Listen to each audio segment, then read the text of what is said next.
Imagine being born with the blood of gods flowing through your veins, carrying powers that ordinary mortals could never dream of possessing, yet knowing deep in your soul that you would never truly belong to either world.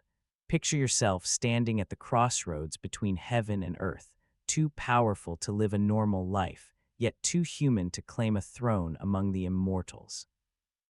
This is the curse that defined every demigod who ever walked the ancient world, heroes whose names echo through the ages, but whose lives were filled with suffering, betrayal, impossible tasks, and tragic endings. They were the children of divine fathers and mortal mothers, born into a world that both worshipped and feared them, expected everything from them, yet gave them nothing in return. Their stories have been told for thousands of years as tales of glory and triumph, but beneath the legends lies a darker truth that history often forgets. These were not invincible champions who lived blessed lives of luxury and fame.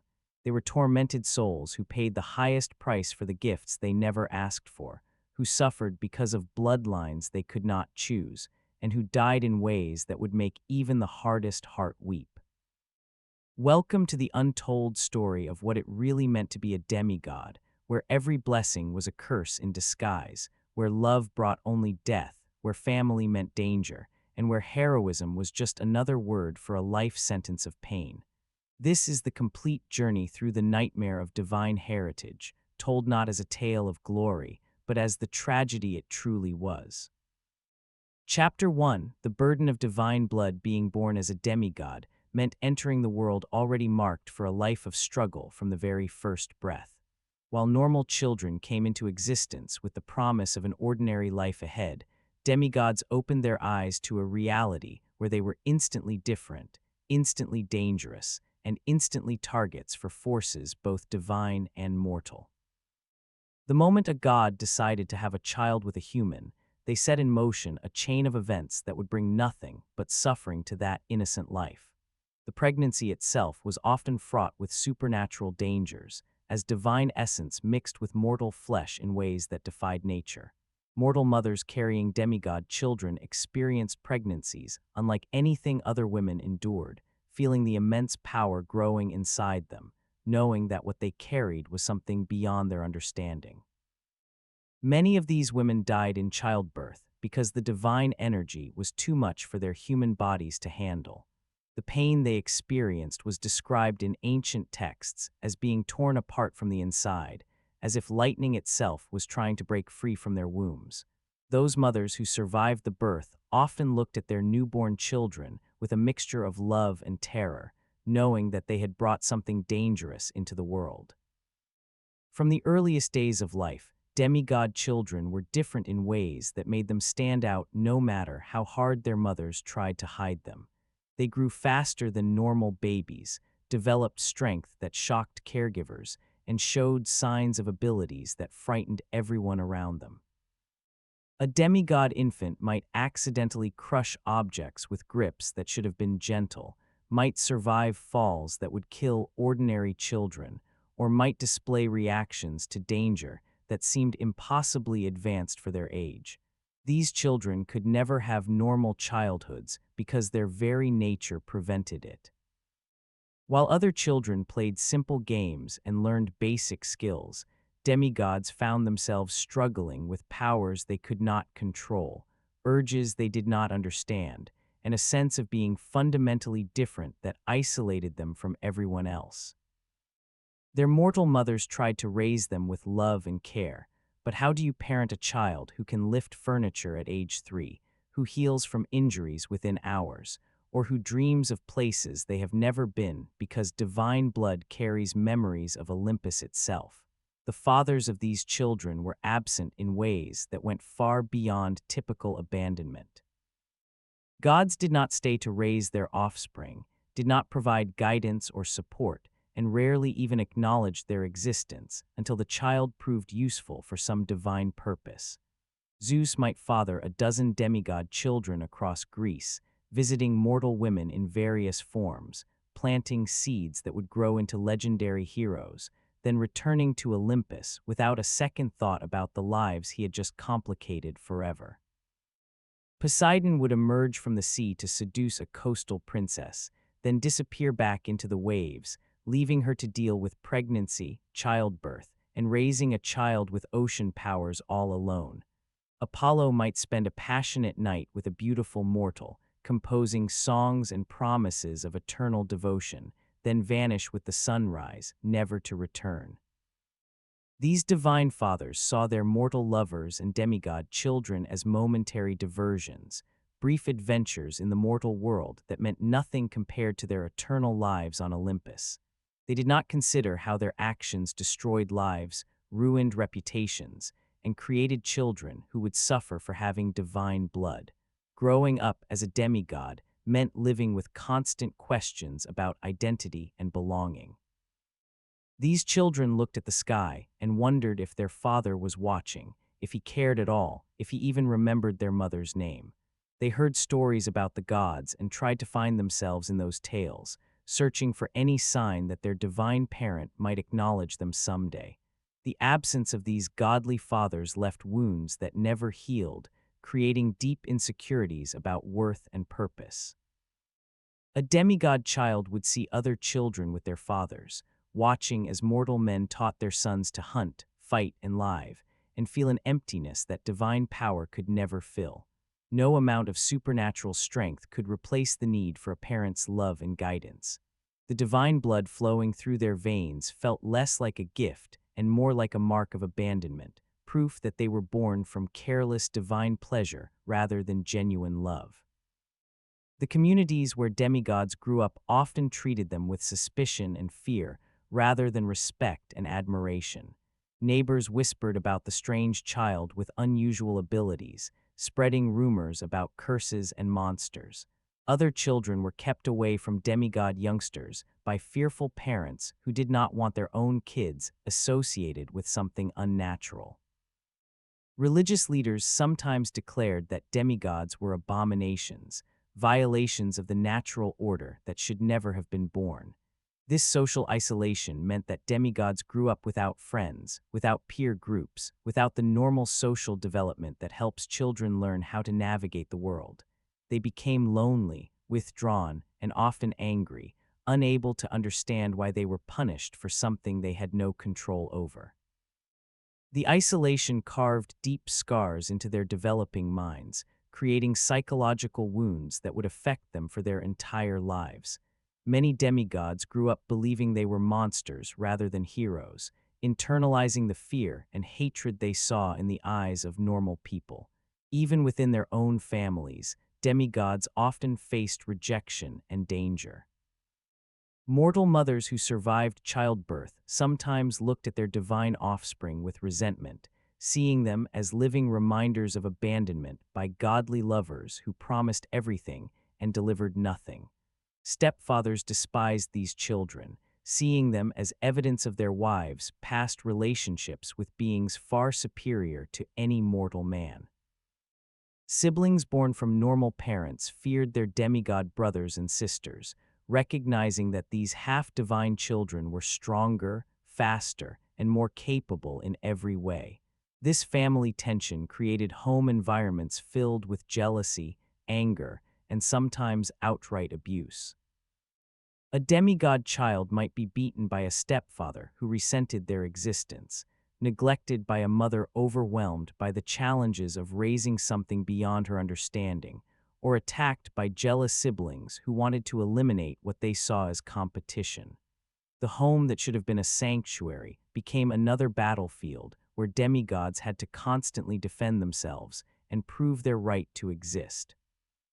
The physical changes that came with demigod heritage made normal life impossible as these children grew. Their bodies developed at abnormal rates, muscles forming with unnatural definition, reflexes becoming supernaturally quick, senses sharpening beyond human limits. A demigod teenager might find themselves accidentally hurting people during simple interactions because they did not yet know how to control their strength. They broke furniture by sitting down too hard, shattered cups by gripping them normally, and injured playmates during friendly wrestling matches. Learning to control these powers required training that most demigods never received, leaving them as dangers to themselves and everyone around them. The constant fear of accidentally hurting someone created anxiety that followed them everywhere, making every interaction stressful and every touch potentially deadly. They learned to keep distance from others, to hold back constantly, to never fully relax or let down their guard, which only increased their isolation and sense of being different. The divine blood also brought curses that were less obvious but equally destructive. Many demigods discovered they attracted monsters and supernatural dangers simply by existing. Dark creatures that normal humans never encountered would hunt demigods specifically, drawn to their divine essence like sharks to blood in water. A young demigod might be walking through the forest and find themselves pursued by beasts from nightmares, attacked by creatures that should not exist, fighting for their life against horrors that came specifically because of who they were. These attacks came without warning and without mercy, turning every journey into a potential death trap and making it impossible to ever feel truly safe. Parents of demigod children lived in constant fear that their offspring would be killed by something from the divine realm, knowing they were powerless to protect them against such supernatural threats. Villages that harbored demigods sometimes found themselves targeted by monsters seeking the half-divine children, leading to massacres where innocent people died simply because they lived near someone with god blood. The psychological burden of carrying divine heritage was perhaps the heaviest weight of all. Demigods grew up knowing they were different, knowing they were powerful, but also knowing they would never be accepted as either fully divine or fully human. They existed in a liminal space, belonging nowhere, welcomed by no one, forever caught between two worlds that both rejected them. This identity crisis created deep existential pain that manifested in various ways. Some demigods became aggressive and violent, lashing out at a world that treated them as monsters. Others withdrew completely, trying to hide their nature and live as normal humans despite their obvious differences. Many fell into depression, unable to find meaning or purpose in lives that seemed cursed from birth. The knowledge that they were born from divine carelessness rather than divine intention, that they were accidents rather than planned children, ate away at their sense of self-worth. They wondered constantly what their purpose was, why they existed, what they were supposed to do with powers they never asked for, and a heritage that brought only suffering.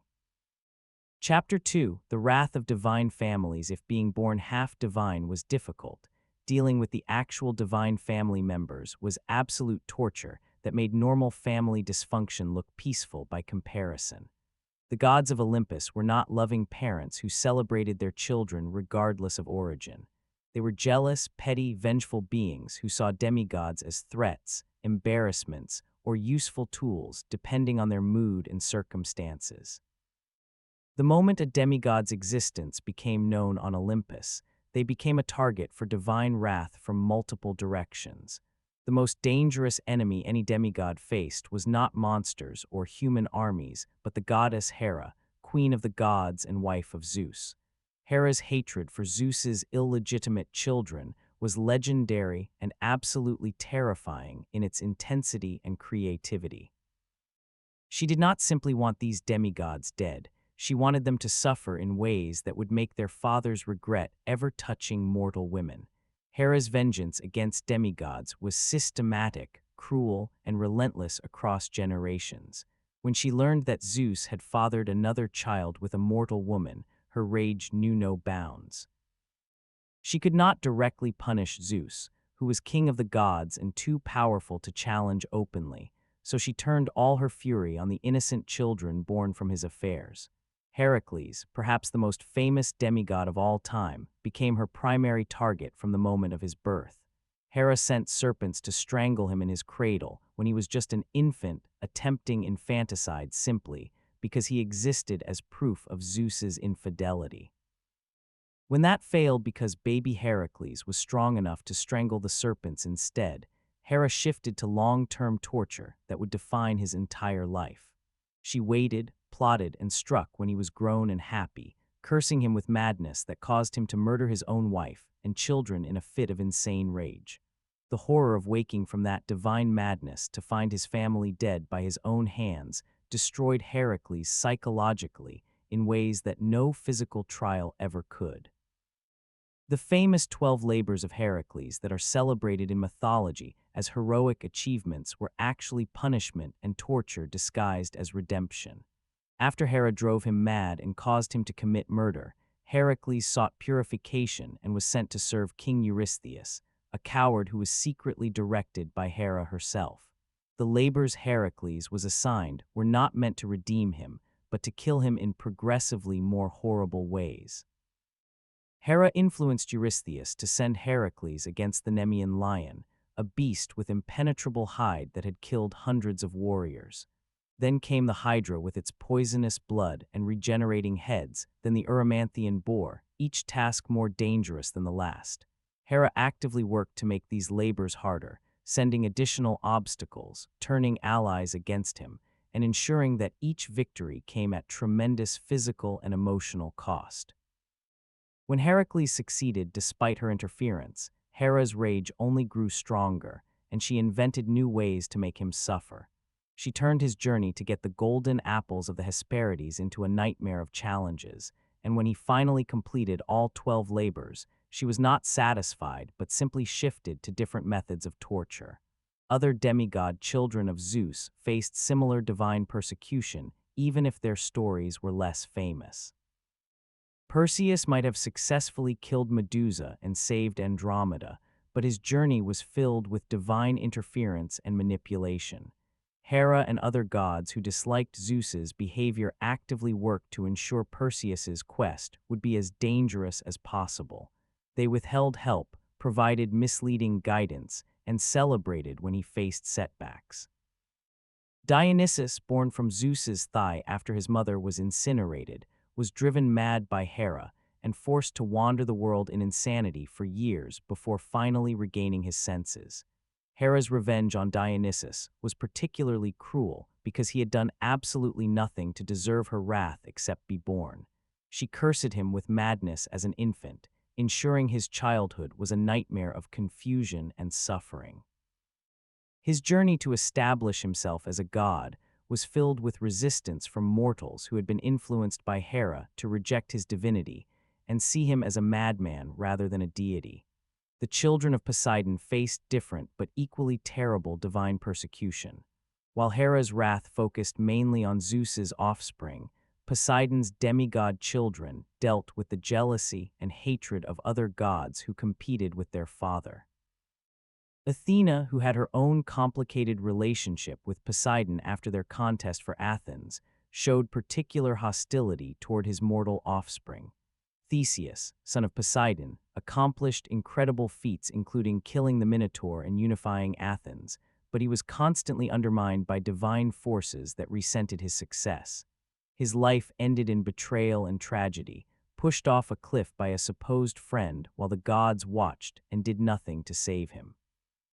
The divine protection that should have come from his father Poseidon was nowhere to be found when Theseus needed it most. Poseidon might have been powerful enough to save his son, but chose not to interfere, letting Theseus die alone and afraid because divine politics and pride mattered more than a child's life. Apollo's demigod children faced perhaps the most psychologically damaging persecution because Apollo himself was more present in their lives, making his failures as a father even more painful. Apollo would visit his mortal children, teach them music and prophecy, fill them with hope that they had a divine father who cared, then abandon them to face divine retribution from jealous gods without protection. Orpheus, who inherited his father's musical gifts, used his lyre to charm all living things and even convinced the gods of the underworld to return his dead wife Eurydice. But Apollo did not protect his son from the cruel conditions placed on that return, did not warn him about looking back, and did not save him when Orpheus inevitably failed and lost Eurydice forever. Apollo watched as his son descended into grief-driven madness, rejected all other women, and was eventually torn apart by frenzied Maenads. A father with Apollo's power could have prevented that brutal death, but chose not to, letting his demigod son die horribly, while he composed songs about the tragedy instead of stopping it. The persecution from divine family members extended beyond the immediate parents to include entire pantheons of gods who saw demigods as pawns in their political games. When gods fought among themselves, they often used demigods as weapons and proxies, forcing these half-mortal children to fight battles between immortals. The Trojan War, celebrated in epic poetry as a great human conflict, was actually orchestrated by gods who used mortal and demigod heroes as playing pieces in their disputes. Achilles, son of the sea nymph Thetis, was manipulated into fighting at Troy by gods who cared nothing for his well-being and everything for their own pride and vengeance. The prophecy that he would die young at Troy was known to everyone, including the gods, yet they still pushed him toward that fate because his death served their purposes.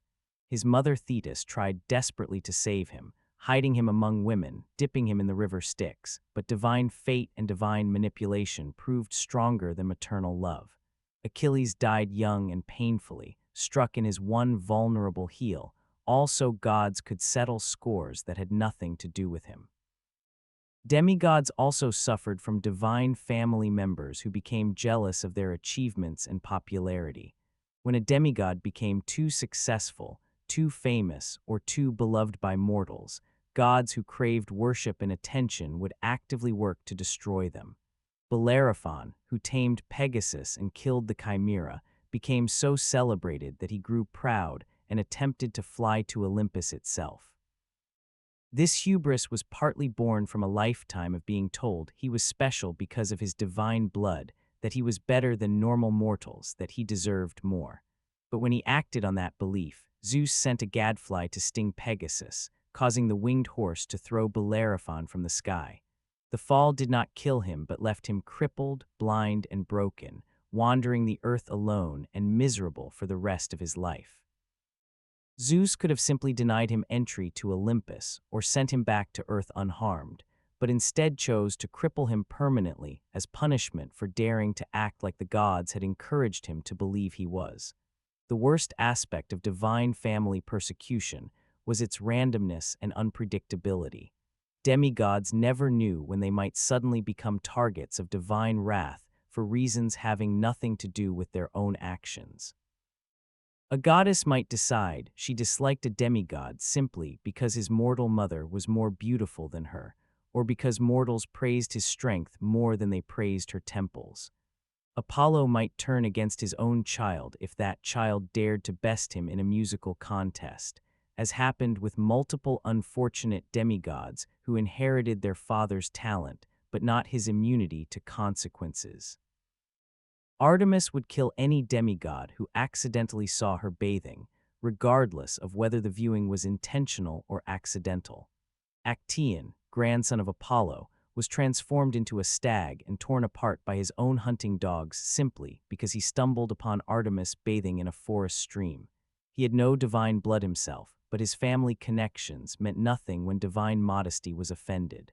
The gods showed repeatedly that family ties meant nothing compared to their own pride and comfort. Even the rare times when gods tried to help their demigod children, their assistance often created more problems than it solved. Divine gifts came with strings attached, curses hidden in blessings, and prices that exceeded any benefit. When Theseus called upon his father Poseidon for help against his son Hippolytus, believing false accusations of rape, Poseidon sent a sea monster that caused Hippolytus's death without bothering to verify whether the accusations were true. A responsible father would have investigated before killing a grandson, but gods acted first on emotion and never apologized for mistakes.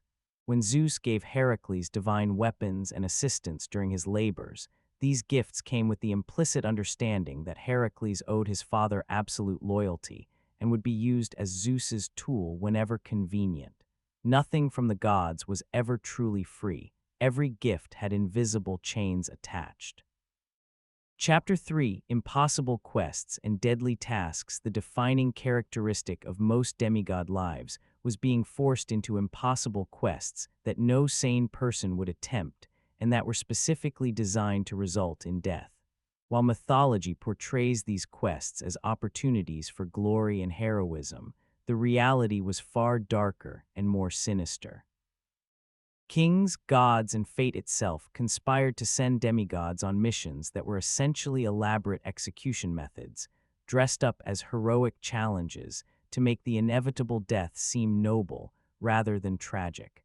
The moment a demigod became known for their abilities, they became targets for exploitation by rulers who saw them as expendable tools for solving dangerous problems. These quests were not chosen by the demigods themselves, but forced upon them through manipulation, obligation, divine command, or outright coercion.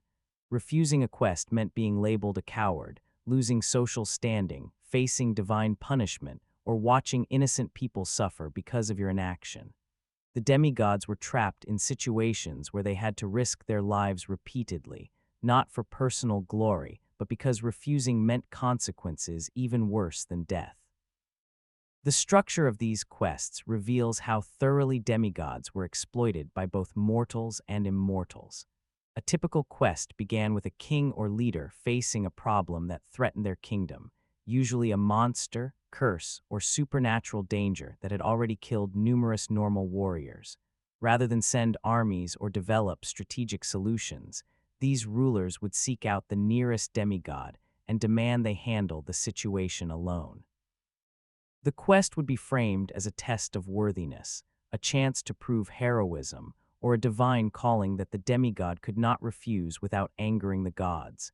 In reality, these were suicide missions that rulers assigned to demigods specifically because they viewed half-divine lives as more expendable than their own soldiers. If the demigod succeeded, the kingdom was saved, and the ruler took credit for wisely choosing a champion. If the demigod died, which was expected, the ruler lost nothing of value and could simply find another demigod to throw at the problem. Perseus's quest to kill Medusa exemplifies how these missions were designed to result in death while appearing to offer a path to glory. King Polydex wanted Perseus dead because the young demigod was protecting his mother Danae from the king's unwanted advances. Polydex could have simply ordered Perseus killed by his guards, but that would have made him appear tyrannical and might have angered Zeus, Perseus's divine father. Instead, Polydex manipulated Perseus into accepting an impossible quest by exploiting his pride and sense of honor. During a feast where everyone brought gifts, Perseus rashly promised to bring the king anything he desired. Polydex immediately demanded the head of Medusa, one of the three Gorgons whose gaze turned any living thing to stone. This was not a reasonable request, but an execution disguised as a challenge. Medusa had killed countless warriors who attempted to approach her, and her sisters were equally deadly immortal monsters who protected her lair. Polydex fully expected Perseus to die, solving his problem permanently while making the king appear generous for giving the boy a chance at glory. Perseus only survived his quest through a combination of divine intervention, incredible luck, and the fact that multiple gods decided to use him as a playing piece in their own schemes. Athena provided a polished shield that Perseus could use as a mirror to view Medusa without looking directly at her. Hermes gave him winged sandals for speed and a special sword that could cut through Medusa's scales. Hades provided a helmet of invisibility to escape Medusa's sisters after the killing. Without these divine gifts, Perseus would have died within minutes of approaching Medusa's lair, which was exactly what Polydex had planned. But even with divine assistance, the quest was horrifically dangerous and traumatic. Perseus had to navigate to the edge of the world, force the Gree sisters to reveal Medusa's location by stealing their shared eye, then infiltrate a cave filled with the stone corpses of warriors who had failed before him. The psychological horror of walking through a graveyard of statues that were once living men, seeing their faces frozen in final moments of terror, knowing that one mistake would add him to their number, was devastating. When Perseus finally succeeded in beheading Medusa, he did so by watching her reflection while she slept, essentially killing an unaware victim rather than facing her in combat, which bothered him for the rest of his life despite everyone celebrating his heroism. The return journey from successful quests was often as dangerous as the quest itself, revealing how little protection demigods received even after completing impossible tasks. Perseus had to fly back to Greece while carrying Medusa's head, being chased by her two immortal sisters who wanted revenge for their sister's death. Drops of blood from the severed head fell into the sea and spawned monsters, meaning Perseus's quest actually created new threats while solving an old one. He encountered various adventures and dangers on the return, including rescuing Andromeda from a sea monster, which was not part of his original quest but became necessary when he stumbled upon her situation. This pattern of one quest leading to another, of demigods being unable to simply complete a task and go home, was common and exhausting. The universe seemed designed to ensure demigods never got to rest, never got to enjoy success, never got to live normal lives even for brief periods. Jason's quest for the Golden Fleece demonstrates how quests were often political manipulations that used demigods as pawns while providing no real reward for success. Jason was the rightful heir to the throne of Iolcus, but his uncle Peleus had usurped the crown and wanted Jason dead without appearing to murder family. Peleus sent Jason to retrieve the Golden Fleece from Colchis, a treasure guarded by a dragon that never slept and located in a distant kingdom hostile to Greek visitors. This quest required Jason to assemble a crew of heroes, the Argonauts, to sail to the edge of the known world through waters filled with deadly obstacles. The journey included encounters with the Symplegades, clashing rocks that crushed ships attempting to pass through them, the bronze giant Talos who protected Crete by throwing boulders at ships, the harpies that tormented the prophet Phineus, and numerous other supernatural dangers that killed many of Jason's companions. When Jason finally reached Colchis, he discovered that simply getting to the Golden Fleece was only the beginning of his problems. King Aeetes had no intention of giving up the fleece and assigned Jason additional impossible tasks as conditions for obtaining it.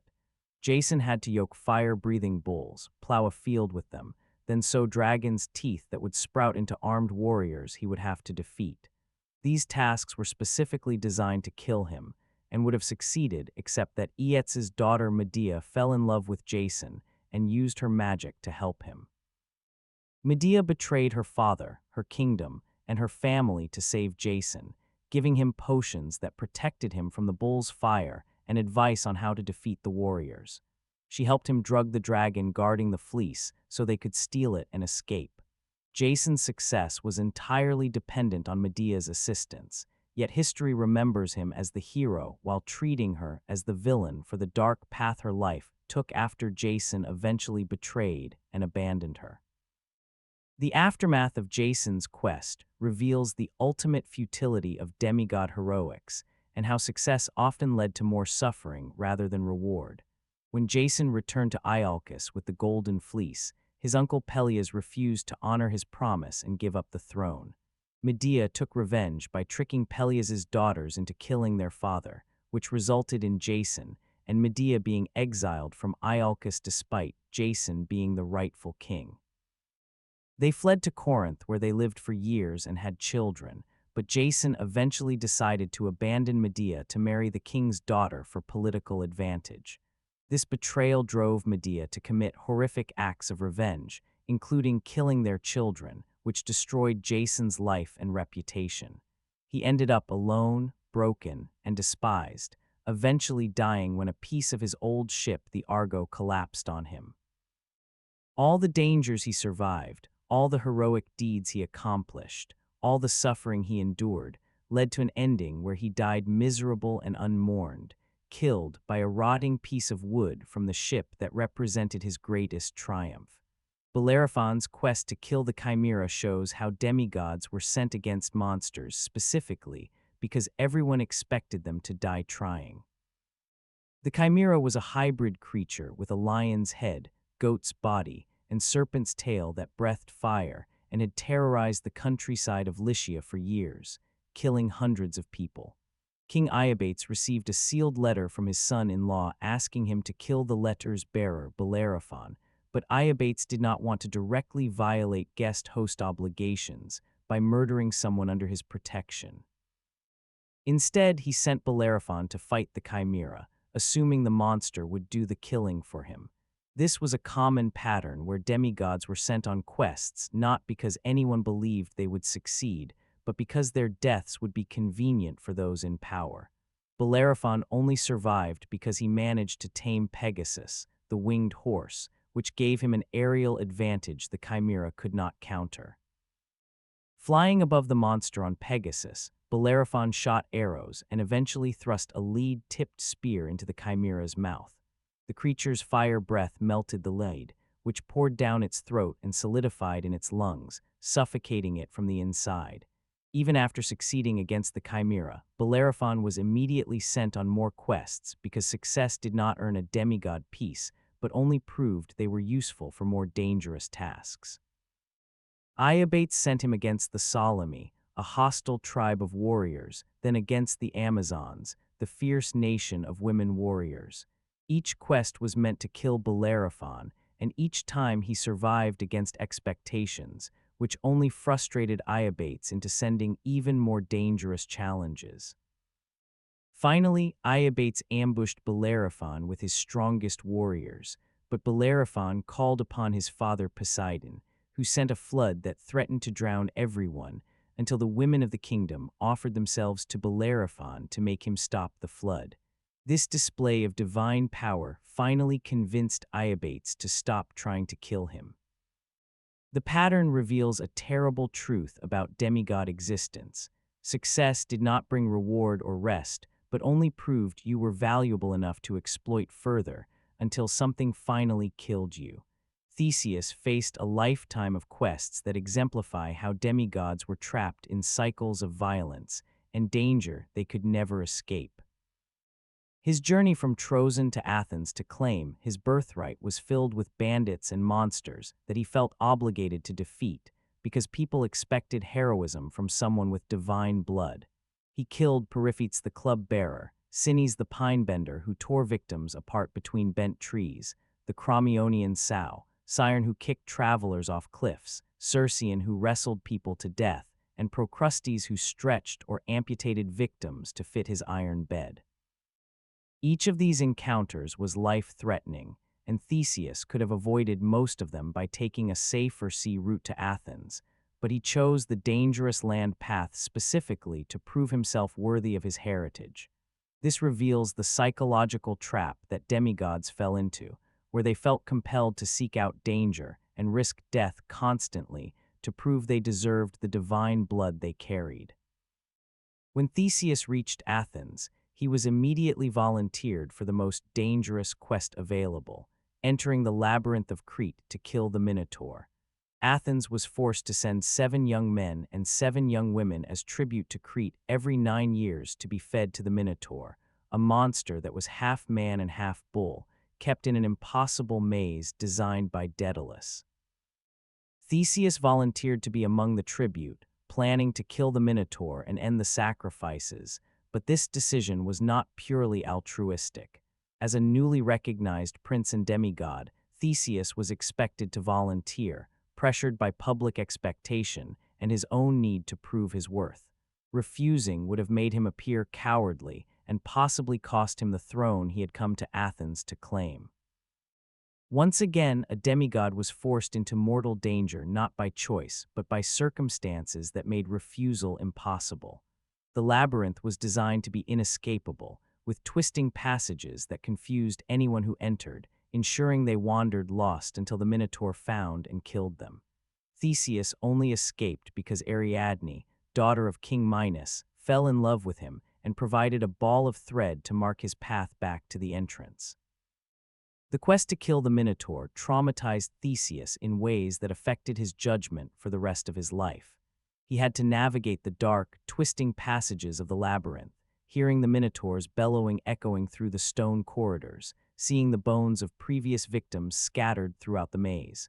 When he finally encountered the creature, he fought it hand to hand in the darkness, grappling with a monster that was stronger and more savage than any human opponent. Theseus won by beating the Minotaur to death with his bare fists, a brutal and exhausting fight that left him covered in blood and barely alive. The psychological impact of that savage violence, combined with the horror of the labyrinth's darkness and death, damaged something fundamental in Theseus's mind.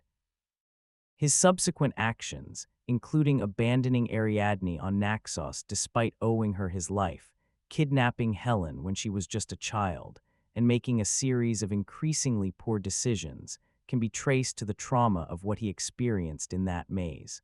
The quest for the Caledonian boar shows how even group hunts organized with multiple heroes resulted in tragedy and death.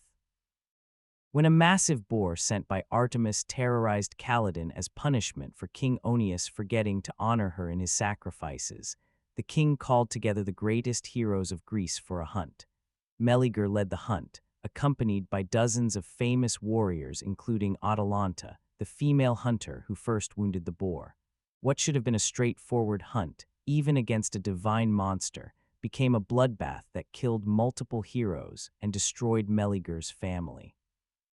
The boar's tusks were sharp enough to cut through armor, its charge powerful enough to smash through shield walls, and its hide thick enough to turn aside most spears.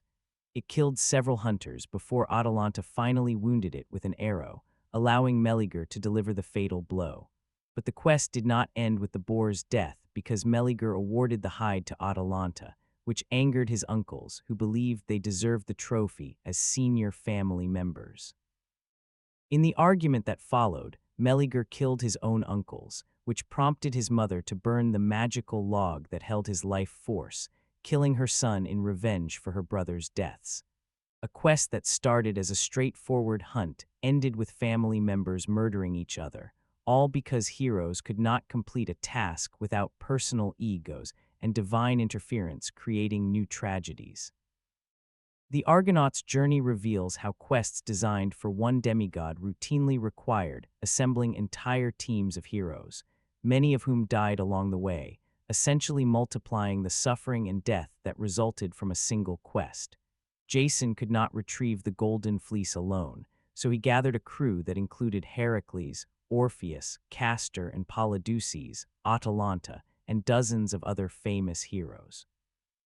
This concentration of demigod talent on a single ship made the Argo a target for every monster, divine curse, and supernatural danger in the Mediterranean. The voyage became a series of deadly encounters that killed crew members one by one, wearing down the survivors until those who reached Colchis were traumatized, exhausted, and changed by what they had experienced. Hylas, the young companion of Heracles, was kidnapped by nymphs and never seen again, causing Heracles to abandon the quest to search for him. Orpheus had to play his lyre constantly to overcome the Song of the Sirens, an exhausting feat that left him drained. Multiple Argonauts died in fights with hostile tribes, attacks by monsters, and accidents during the journey, their names forgotten by history because they were not famous enough to be remembered despite dying on a legendary quest. Chapter 4, The Curse of Prophecy and Fate. Perhaps no aspect of demigod existence was more psychologically torturous than living under the shadow of prophecies that predicted doom, suffering, and death with specificity that made prevention impossible. Normal humans might wonder about their futures and fear what fate held, but demigods often knew exactly how they would suffer and die, told by oracles and seers whose visions were never wrong. This knowledge was not empowering but paralyzing, creating lives lived in constant awareness of approaching tragedy that could not be avoided no matter what actions were taken. Prophecies in the ancient world were absolute, revealing destinies that gods and fates had decreed before the demigods were even born. Every attempt to prevent or change a prophecy only served to bring it about, creating cruel ironies where the very actions taken to avoid doom became the mechanisms that ensured it happened exactly as foretold. The most famous and tragic example of prophecy destroying a demigod's life was Oedipus, who was born under a prediction so terrible that his parents tried to murder him as an infant to prevent it from coming true. The oracle at Delphi told King Laius of Thebes that his son would kill him and marry his own mother, a prophecy so horrifying that Laius ordered the baby Oedipus to be abandoned on a mountainside with his ankles pierced and bound, left to die of exposure. This attempted infanticide, meant to prevent the prophecy, was actually the first step in fulfilling it, because the shepherd assigned to kill the baby took pity on him and gave him to a childless couple from Corinth instead. Oedipus grew up believing his adoptive parents were his birth parents, unaware of his true origins or the doom that hung over him. When he consulted the Delphic oracle as a young man seeking answers about his parentage, he received the same prophecy. He would kill his father and marry his mother. Determined to avoid this fate, Oedipus fled Corinth, running away from the people he believed were his parents, never knowing that in running away he was actually running toward the fulfillment of the prophecy. The mechanism by which the prophecy came true reveals the cruelty of fate and how demigods were trapped in predetermined narratives regardless of their choices or character. While fleeing Corinth, Oedipus encountered an older man in a chariot at a crossroads, and an argument over right-of-way escalated into violence. Oedipus killed the older man, who was actually King Laius, his biological father, without recognizing him. The first part of the prophecy was fulfilled through a chance encounter that felt like random road rage but was actually cosmic inevitability. Oedipus then arrived at Thebes, which was being terrorized by the Sphinx, a monster who killed anyone who could not answer her riddle. Oedipus solved the riddle, the Sphinx destroyed herself, and the grateful city of Thebes made Oedipus their king and offered him marriage to their recently widowed queen, Jocasta. This marriage completed the prophecy because Jocasta was his biological mother, though neither of them knew it. They lived as husband and wife for years, had 4 children together, and were happy until the truth was revealed. The discovery of the truth destroyed everyone involved in ways that pure tragedy cannot adequately describe. When plague struck Thebes and the oracle revealed it would continue until the murderer of King Laius was found and punished, Oedipus zealously investigated his predecessor's death, determined to save his city. His investigation slowly revealed the horrible truth. He was the murderer he sought. The old king was his father. His wife was his mother. His children were also his siblings. And every terrible thing the prophecy predicted had come true despite everyone's best efforts to prevent it. Jocasta hanged herself when she realized the truth, unable to live with the knowledge of what she had unknowingly done. Oedipus took the pins from her dress and used them to blind himself, unable to bear seeing a world where such horrors could happen. He spent the rest of his life as a blind exile, guided by his daughter Antigone, wandering from place to place until he finally found peace in death at Colonus. The prophecy took a man who was intelligent, brave, and well-meaning, who tried his best to be a good person and avoid the fate predicted for him, and destroyed him completely just to prove that fate was absolute and unavoidable. Achilles lived his entire life knowing the prophecy that gave him a choice between 2 destinies, neither of which offered a good life. His mother Thetis knew from prophecies that Achilles could either live a long, quiet life without glory, dying old and forgotten, or fight at Troy and die young, but be remembered forever as the greatest warrior who ever lived. This knowledge shaped every moment of Achilles' childhood and adolescence, creating impossible pressure about which fate to choose, and whether he would choose at all or simply have it chosen for him by circumstances. Thetis tried desperately to prevent the prophecy of death at Troy by hiding Achilles among the daughters of King Lycomedes, disguising her son as a girl so recruiters for the Trojan War would not find him. This deception might have worked, except that Odysseus came looking for Achilles specifically, knowing that prophecies said Troy could not fall without him. Odysseus tricked Achilles into revealing himself by laying out weapons and jewelry, then sounding a battle alarm. While the real girls ran or cowered, Achilles instinctively grabbed the weapons, betraying his true nature. Once revealed, Achilles faced intense pressure to join the war effort despite knowing it meant his death. His fellow Greeks argued he had a duty to fight, that his divine heritage meant he owed his abilities to the service of his people, that refusing to fight would be cowardice. Achilles was young, proud, and wanted glory despite his mother's warnings, so he agreed to go to Troy, effectively choosing the prophecy that led to his death. This decision haunted him from the moment he made it, creating a life lived in constant awareness that every battle might be his last. Every day brought him closer to the death he had voluntarily chosen. When the ghost of Achilles later spoke to Odysseus in the underworld during the Odyssey, he famously said he would rather be a slave laboring for the poorest farmer on earth than king of all the dead, revealing that the glory he died for was utterly worthless compared to the life he lost. The prophecy gave him a choice, but it was a false choice between two forms of suffering: a long, empty life or a short, brutal one, with happiness never an option at all. The prophecy surrounding the birth of Dionysus demonstrates how even gods suffered when fate marked demigods for suffering before they were born. Semele, Dionysus's mortal mother, was tricked by Hera into demanding that Zeus reveal himself to her in his true divine form. Zeus had promised Semele he would grant any request, so despite knowing it would kill her, he was bound by his oath to appear in his full glory. The resulting divine radiance incinerated Semele instantly, but Zeus saved the fetus by sewing it into his own thigh to complete the pregnancy. This traumatic birth, where Dionysus was literally born twice, first from his dying mother and then from his father's body, was predicted by prophecies that also foretold a life of madness, persecution, and wandering. Dionysus was cursed by Hera with insanity from infancy, spending his childhood and adolescence in a state of divine madness that made him unable to control his powers or understand his nature. He wandered the world not as a conquering hero, but as a suffering madman, spreading the gift of wine and the knowledge of his divinity while simultaneously being rejected, mocked, and attacked by those who did not believe a god could appear in such a wretched state.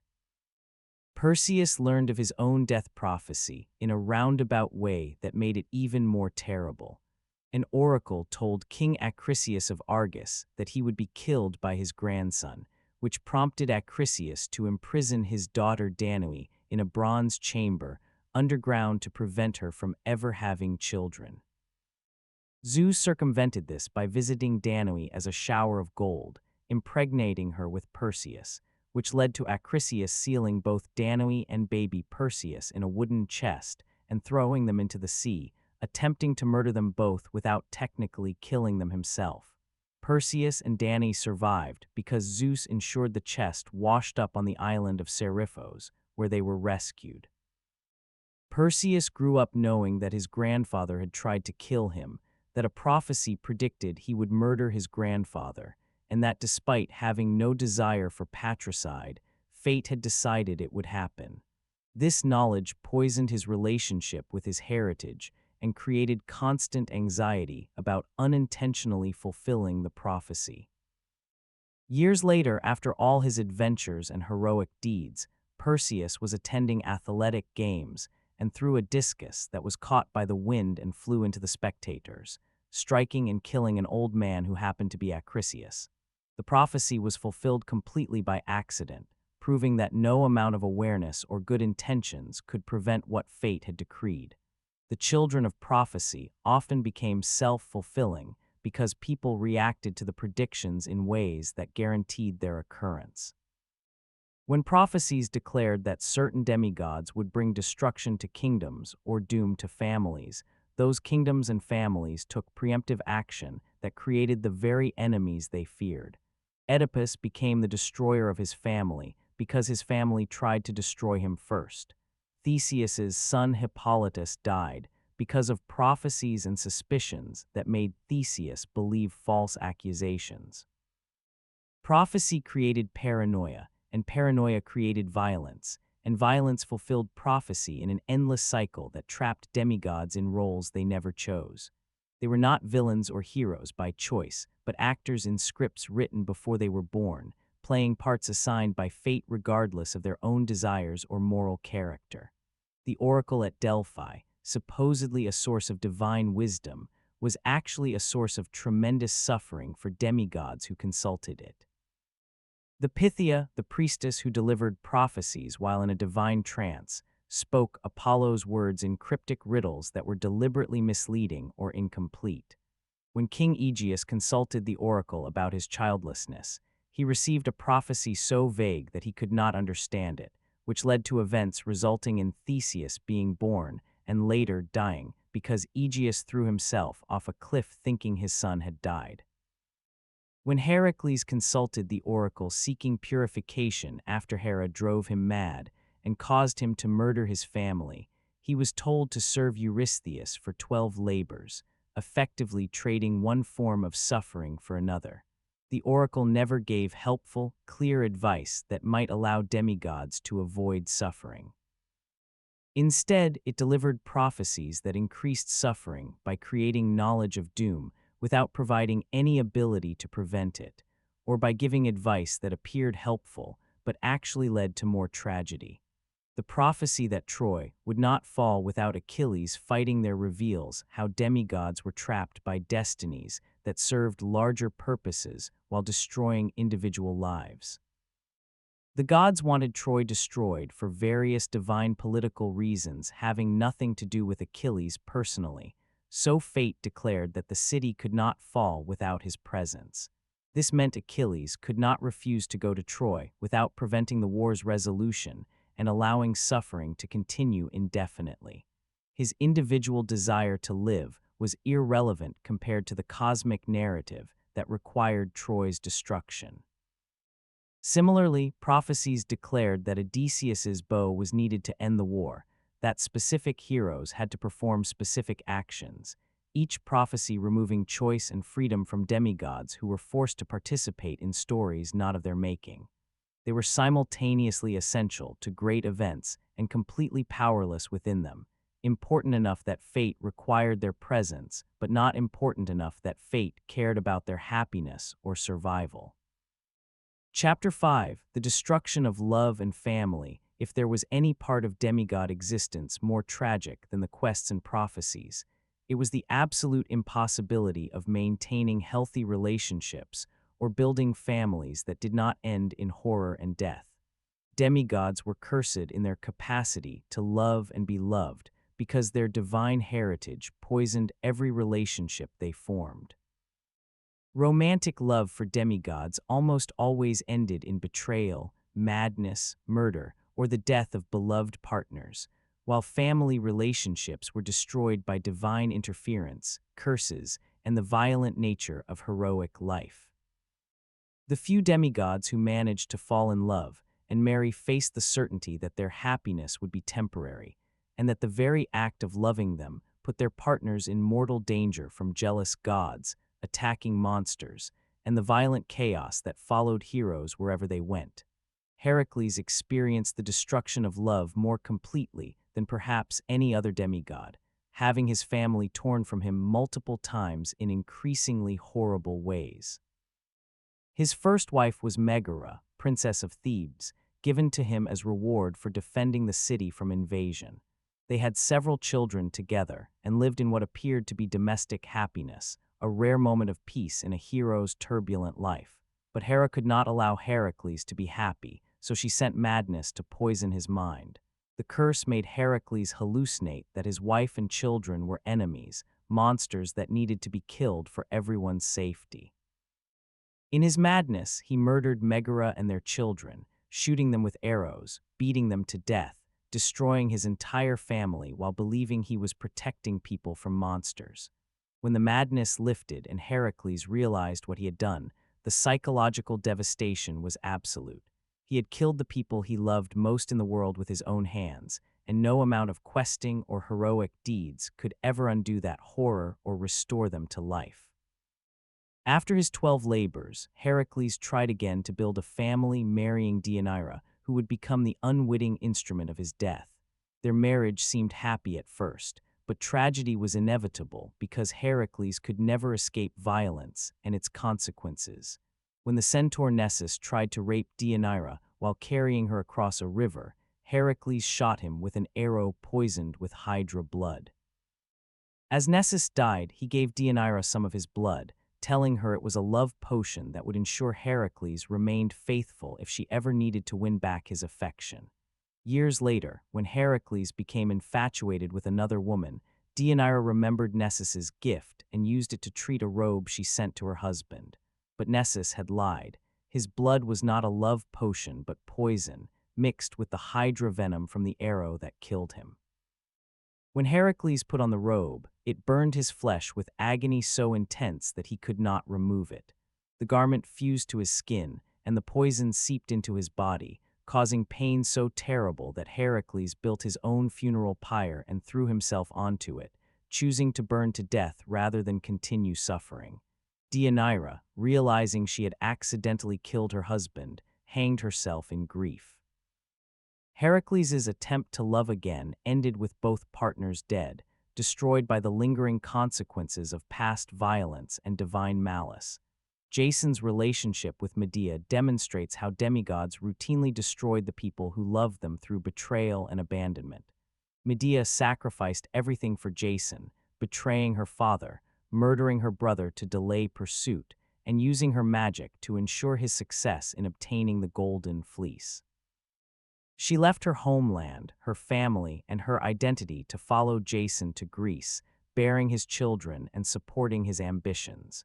For years they lived together, and Medea believed their love was genuine despite everything she had given up.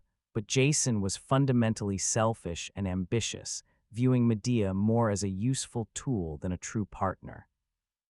When they arrived in Corinth and Jason had the opportunity to marry King Creon's daughter, gaining political power and social legitimacy, he abandoned Medea without hesitation. He tried to frame this betrayal as a practical decision that would benefit everyone, claiming his new marriage would secure the futures of Medea and their children through political connections. In reality, he was discarding a foreign wife who had become politically inconvenient, trading the woman who saved his life for a younger bride who came with a kingdom. Medea's response to this betrayal was devastating and reveals how demigods created monsters out of the people who loved them. Consumed by rage and grief, Medea decided that if Jason valued his new bride and political ambitions more than their family, she would destroy everything he valued. She sent a poisoned dress and crown to Jason's new bride, gifts that burst into flames when worn, killing both the princess and her father Creon who tried to save her. Then, in the most horrific act of revenge imaginable, Medea murdered her own children by Jason, not despite loving them, but specifically because she loved them and knew their deaths would hurt Jason more deeply than anything else she could do. She killed her sons while they begged for mercy, then escaped in a chariot provided by her grandfather Helios, the sun god, leaving Jason alive but utterly destroyed. Jason's betrayal of Medea created a murderer who killed innocent children, proving that demigod relationships did not just end badly, but spread destruction to everyone connected to them. Theseus's romantic life was a continuous disaster that destroyed multiple women and revealed his fundamental inability to maintain healthy relationships. After Ariadne saved his life by helping him escape the labyrinth, Theseus promised to marry her and take her to Athens, but he abandoned her on the island of Naxos while she slept. Different versions of the story give different reasons for this abandonment, some claiming Theseus simply forgot about her, others suggesting he was ordered by Athena or Dionysus to leave her. But regardless of the reason, Theseus left the woman who saved his life alone on a deserted island. Ariadne woke to find herself betrayed and abandoned, left to die or survive alone until Dionysus found and married her. Theseus's betrayal of Ariadne revealed his character and set the pattern for all his subsequent relationships. He went on to marry Phaedra, Ariadne's sister, which was grotesquely disrespectful given his treatment of Ariadne. That marriage ended in tragedy when Phaedra fell in love with Theseus's son Hippolytus from a previous relationship, and when Hippolytus rejected her advances, she falsely accused him of rape out of wounded pride and rage. Theseus believed his wife's lies rather than investigating the truth or trusting his son, demonstrating how demigods' flawed judgment destroyed their families from within. Without hesitation, Theseus called upon his father Poseidon to punish Hippolytus, using one of 3 wishes Poseidon had granted him. Poseidon sent a sea monster that caused Hippolytus's horses to panic, throwing him from his chariot and dragging him across the rocks until he was dying. Only after Hippolytus lay broken and dying did the truth emerge that Phaedra had lied, and by then it was too late. Theseus had killed his innocent son based on a false accusation, destroying his family through his own rash actions and refusal to investigate before condemning. Phaedra hanged herself in guilt and shame. Hippolytus died from his injuries despite Artemis revealing the truth. Theseus was left with the knowledge that he had murdered his son for a crime he did not commit, all because he acted with the same impulsive violence he showed in his heroic quests. Orpheus experienced the destruction of love in ways that were heartbreaking despite involving no betrayal or violence on his part. His relationship with Eurydice was based on genuine love, mutual affection, and artistic connection through music and poetry. Their wedding was celebrated as a union of true hearts, a rare example of demigod romance that seemed blessed rather than cursed. But happiness for demigods was always temporary, and Eurydice died on their wedding day, bitten by a snake while fleeing from a man who tried to assault her. Her death was sudden, senseless, and completely unrelated to Orpheus's divine heritage, yet it destroyed him as completely as any monster attack could have. Grief consumed Orpheus, and he decided to do what no mortal had ever successfully done: journey to the underworld while still alive and retrieve his wife from death itself.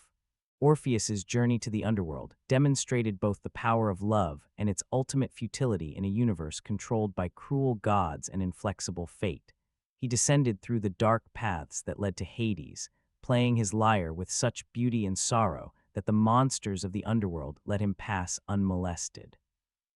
His music made the river Styx part before him, made Cerberus the 3-headed guard dog whimper with emotion, and brought tears to the eyes of the Furies who normally knew only rage.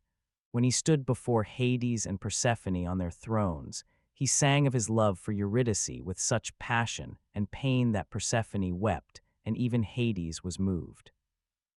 The king and queen of the dead agreed to let Eurydice return to life on one condition: Orpheus must walk back to the surface without looking back at her, trusting that she followed him.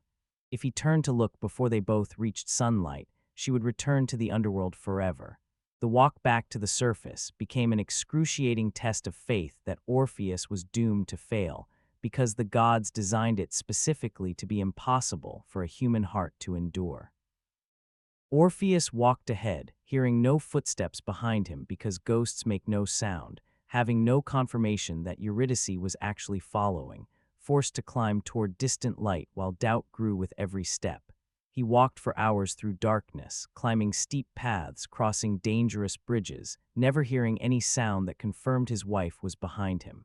As he neared the exit and sunlight became visible ahead, the doubt became overwhelming. What if the gods had lied? What if Eurydice was not actually following? What if he reached the surface alone and lost his only chance to save her?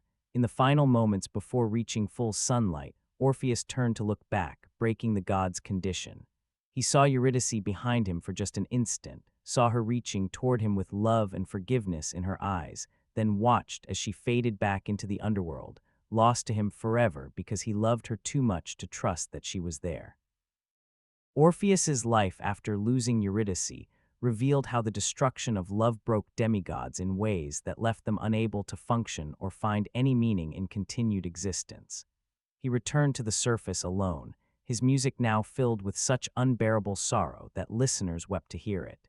He rejected all other women, remaining faithful to Eurydice's memory despite her death, which angered the Maenads, female followers of Dionysus who wanted his affection. In their frenzy, they tore Orpheus apart with their bare hands, ripping him limb from limb while he sang one final song to Eurydice. His head and lyre floated down the river still singing, and even in death his music continued. His soul descended to the underworld, where he finally reunited with Eurydice in death since he could not keep her in life. The entire tragedy demonstrates how demigods could achieve impossible feats, could charm gods and conquer death itself, but could not sustain love because divine powers and cosmic forces were aligned against mortal happiness. Achilles' love for Patroclus, whether interpreted as romantic or brotherly, shows how demigod relationships were destroyed by the violence that defined heroic life. Patroclus was Achilles' closest companion, the person who understood him better than anyone else, who could calm his rage and appeal to his better nature. Their bond was deep enough that when Agamemnon insulted Achilles by taking his war prize Briseis, Achilles withdrew from battle and took Patroclus with him, refusing to fight even as the Greeks were pushed back and massacred by Trojans. Patroclus could not stand watching his fellow Greeks die, so he begged Achilles to either return to battle or let him fight in Achilles' place, wearing Achilles' armor to make the Trojans think the great hero had returned. Achilles agreed, but warned Patroclus to only push the Trojans back from the ships, not to pursue them to Troy's walls. Patroclus, caught up in battle fury and success, ignored this warning and pursued the Trojans right up to the city walls where Apollo himself intervened, striking Patroclus and allowing Hector to kill him. The death of Patroclus broke something fundamental in Achilles, transforming him from a proud but relatively reasonable warrior into a monster of vengeance who cared nothing for honor, mercy, or his own life. When news reached him that Patroclus was dead, Achilles' grief was so intense that his screams were heard across the battlefield, and his mother Thetis heard him from the depths of the sea and came to comfort him. But there was no comfort for this loss, no way to heal the wound left by Patroclus' death. Achilles decided immediately to return to battle, specifically to kill Hector in revenge, despite knowing that prophecies said his own death would follow soon after Hector's. He did not care about living anymore because life without Patroclus seemed worthless. When he finally met Hector in single combat, Achilles killed him with cold efficiency, then desecrated the body by dragging it behind his chariot around Troy's walls for days, refusing to allow proper burial rites. This dishonor of Hector's corpse was shocking even to other Greeks who valued glory in death, revealing how completely the loss of love had destroyed Achilles' humanity and turned him into something dark and broken that wanted only revenge and death. The relationships between demigods and their mortal parents were equally tragic, filled with love that could not protect children from divine dangers and destinies. Thetis loved Achilles desperately and tried everything in her power to save him from the prophecy of early death at Troy. She dipped him in the river Styx to make him invulnerable, holding him by the heel, which became his only vulnerable spot. She hid him among women to prevent recruiters from finding him. She pleaded with Zeus to protect him. She brought him divine armor when he returned to battle. But all her efforts failed because a mother's love, even a sea goddess mother's love, was powerless against fate and the decisions her son made. She could only watch as he went to Troy, killed Hector, and was eventually killed himself by Paris's arrow guided by Apollo to strike his vulnerable heel. She arrived after his death to mourn over his body, her grief eternal and futile, proving that even divine mothers could not save their demigod children from their destinies. Perseus's relationship with his mother Danae was defined by the suffering his existence brought her and his inability to protect her despite his powers. Danae was imprisoned by her father to prevent Perseus's birth, then sealed in a chest and thrown into the sea to die because Perseus existed. She spent Perseus's childhood living as a refugee on Seriphos, where King Polydex pursued her with unwanted attention that became increasingly aggressive. Perseus tried to protect his mother by accepting the impossible quest for Medusa's head, which was exactly what Polydex wanted, because he hoped Perseus would die and leave Danae unprotected. When Perseus returned successful from killing Medusa, he found that Polydex had been persecuting his mother even more aggressively in his absence. Perseus used Medusa's head to turn Polydex and his supporters to stone, finally protecting his mother through the very quest that was supposed to kill him. But this victory came at the cost of years of suffering for Danae, proving that demigod children brought danger to their mothers, that their powers were insufficient to prevent. Chapter 6. The illusion of glory and fame. While poets and storytellers painted demigod lives as filled with glory, honor, and eternal fame worth any price, the reality was that fame brought more suffering than satisfaction, and glory was a hollow consolation for lives of constant trauma. Demigods were told from childhood that their suffering had meaning because they would be remembered forever, that their painful deaths were acceptable because future generations would sing their praises, that enduring impossible tasks was worthwhile because it earned them places in legend. This narrative was a lie designed to make exploitation and suffering seem noble rather than tragic. The fame demigods achieved did nothing to reduce their pain, did not heal their wounds, did not bring back dead loved ones, and did not make their lives more bearable. Glory was something enjoyed by poets and listeners long after the heroes had died in agony, a reward that benefited everyone except the demigods who supposedly earned it through their suffering. Heracles was celebrated as the greatest hero of Greece, worshipped in temples, honored in festivals, with his 12 labors sung as the ultimate example of heroic achievement. But what did this glory actually mean for Heracles himself? He lived a life of unending suffering, forced to perform impossible tasks as punishment for murders he committed while cursed with divine madness. Each labor brought him closer to death, broke his body, traumatized his mind, and earned him nothing but the right to continue suffering through the next task. When he finally completed all 12 labors, he was not freed from suffering, but merely released from that particular servitude to face new trials and tragedies.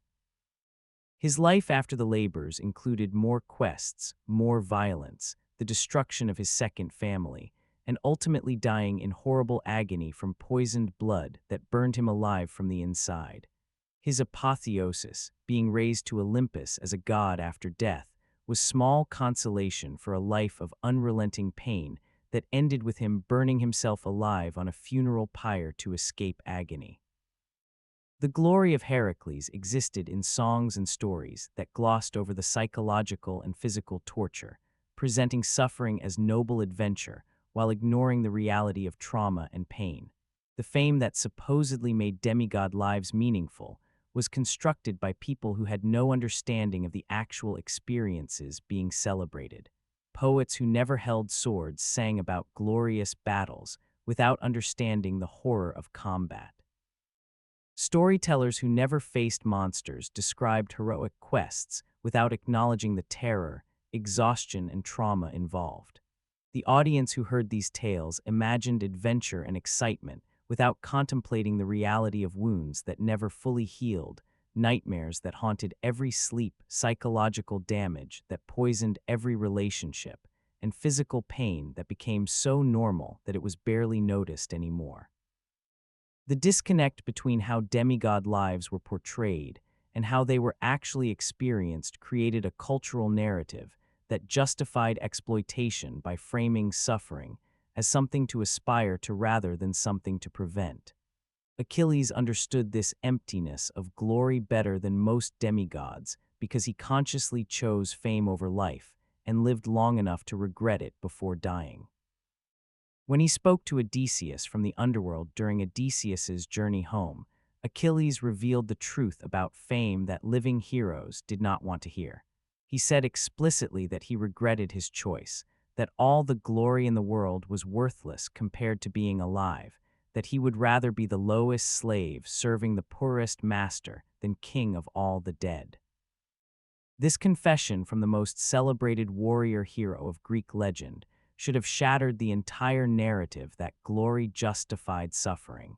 but instead it was largely ignored by cultures that needed heroes to keep making the same choice, so there would be soldiers willing to die in wars that benefited kings and politicians.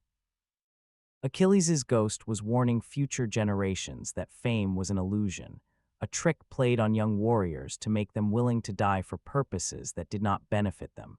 But his warning went unheeded because the truth was too devastating to accept. The monuments and temples built to honor demigods after death were fundamentally insulting, given that these same societies usually treated living demigods with fear, exploitation, and rejection. Heracles was worshipped as a god after death, with temples and festivals in his honor, but during his life he was feared, used, and forced to serve lesser men through tasks designed to kill him. Perseus was celebrated as a founding hero and legendary monster slayer, but during his life he was manipulated by a king who wanted him dead, lived as a refugee with his mother, and was seen as a dangerous anomaly by most people who encountered him. The pattern repeated across all demigod legends: exploitation during life, celebration after death. This hypocrisy reveals that the glory was not really for the demigods at all, but for the societies that used them, a way of retroactively justifying the suffering they had inflicted by claiming it produced something valuable. The eternal fame promised to demigods was also selective and conditional in ways that exposed how fake the glory really was. Heroes who succeeded at their quests and died appropriately tragic deaths were remembered and celebrated. Those who failed, who survived their quests but made mistakes later, who violated social norms even while performing heroic deeds, were often forgotten or remembered primarily for their failures rather than achievements. Jason completed the quest for the Golden Fleece, one of the great heroic achievements, but because his life ended in disgrace and his relationship with Medea turned into a horror story, his fame was complicated and often overshadowed by Medea's more dramatic story. Bellerophon killed the Chimera and performed multiple heroic quests, but because he attempted to fly to Olympus and was punished with a crippling fall, many versions of his story end with him as a cautionary tale about hubris rather than a celebration of his legitimate achievements. The glory demigods supposedly earned through suffering was revocable, dependent on storytellers' whims and cultural needs rather than actual accomplishments. The psychological impact of living for glory rather than personal fulfillment destroyed demigods from the inside even when they succeeded at their quests. They were raised to believe their worth came from achievements, from completing impossible tasks, from living up to divine heritage and exceeding human limitations. This created mindsets where personal happiness seemed selfish, where rest was laziness, where any attempt to live normal lives felt like betrayal of their potential. Demigods pushed themselves to exhaustion and beyond because stopping felt like admitting weakness. They took on quests they had no personal interest in because refusing seemed cowardly. They sacrificed relationships, health, and sanity in pursuit of achievements that were supposed to prove their worth. This achievement-focused existence prevented demigods from ever developing healthy self-concepts separate from their abilities and accomplishments. When they inevitably aged, slowed down, or were injured in ways that limited their capabilities, they faced identity crises that left them feeling worthless and purposeless. Odysseus's journey home after the Trojan War demonstrates how even successful heroes who achieved glory found that fame did nothing to protect them from continued suffering or guarantee them anything resembling peace. Odysseus was celebrated as one of the great heroes of Troy, the man whose strategy of the wooden horse finally ended the war after 10 years of stalemate. He should have been able to return home as a celebrated veteran to live out his life in earned comfort and respect. Instead, his journey home took 10 more years and became a nightmare of divine persecution, monster attacks, and the loss of his entire crew. Poseidon punished him for blinding Polyphemus the Cyclops, who happened to be Poseidon's son, sending storms and obstacles that killed Odysseus's men one by one. The fame Odysseus earned at Troy provided no protection against divine wrath, no leverage to negotiate safer passage home, no benefit whatsoever when he was clinging to wreckage in the sea or imprisoned by Calypso on her island for years. When Odysseus finally reached home after 20 years away, he found his palace overrun by suitors consuming his wealth and trying to force his wife Penelope to marry one of them. The glory he earned fighting at Troy meant nothing to these men who assumed he was dead and treated his home and family as prizes to be claimed. Odysseus had to disguise himself as a beggar in his own home, had to endure insults and abuse from people who should have respected his legacy, had to fight and kill over 100 men in brutal combat just to reclaim what was already his. The fame that supposedly made his suffering worthwhile did not prevent his home from being invaded, did not protect his wife from years of unwanted attention and pressure, did not raise his son Telemachus with a father's guidance, and did not prevent him from having to murder his way back to peace. Glory failed to deliver any of the benefits it supposedly provided. The stories of demigods also reveal how glory was often claimed by people who did not earn it, while the actual heroes were forgotten or marginalized. Theseus killed the Minotaur, but only survived because Ariadne provided the thread to escape the labyrinth, yet she is often reduced to a footnote in his story, remembered more for being abandoned than for being the reason his quest succeeded. Jason obtained the Golden Fleece, but only because Medea used her magic to make it possible, providing the potions and advice that allowed him to complete impossible tasks. Yet Jason received the credit as hero, while Medea was treated as a villain in most retellings. Perseus killed Medusa, but only because Athena, Hermes, and Hades provided divine weapons and protection, yet his story is told as individual achievement rather than acknowledging he was a tool used by gods to eliminate a target. The pattern shows that glory was a narrative constructed after the fact, shaped to serve cultural purposes rather than accurately reflecting who did what and who deserved recognition. The emptiness of glory becomes even more apparent when considering that most demigods would have gladly traded all their fame for ordinary lives with their loved ones alive and intact. Heracles would have given up every bit of his glory to have his first wife and children back alive, to undo the murders he committed in Hera-sent madness. Achilles explicitly stated he would trade being king of the dead for being a living slave. Orpheus would have abandoned his musical legacy immediately if it meant Eurydice could return to life. The choice between glory and happiness was only difficult before experiencing the reality of heroic life. After living through the trauma, suffering, and loss that heroism required, demigods universally would have chosen differently if given another chance.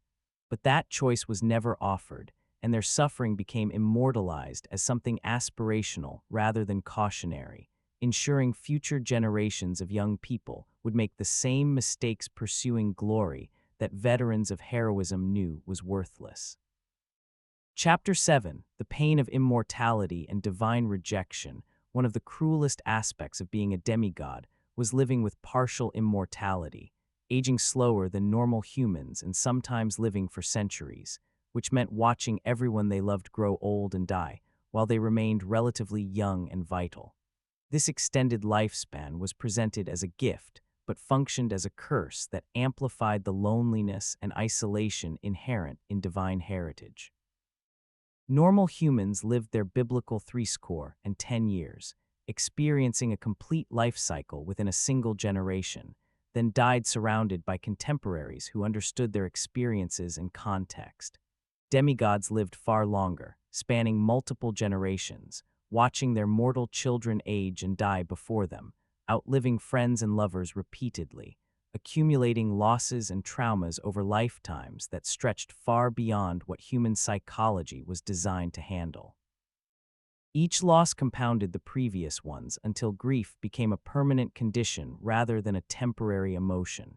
Tithonus, lover of the goddess Eos, experienced perhaps the most horrific version of extended life when Eos asked Zeus to grant him immortality, but forgot to also ask for eternal youth. Zeus granted her request exactly as worded, making Tithonus unable to die, but allowing him to continue aging indefinitely. Tithonus grew older and older, his body deteriorating while his life force remained, trapping him in a living death that continued for centuries. He shriveled into a decrepit husk, lost his mind to the dementia of extreme age, and eventually became so withered and small that Eos kept him in a chamber where his constant babbling and cricket-like chirping could be contained. Eos loved him once, but her love could not survive watching him deteriorate into something inhuman, and her attempt to give him the gift of eternal life together became the worst torture imaginable.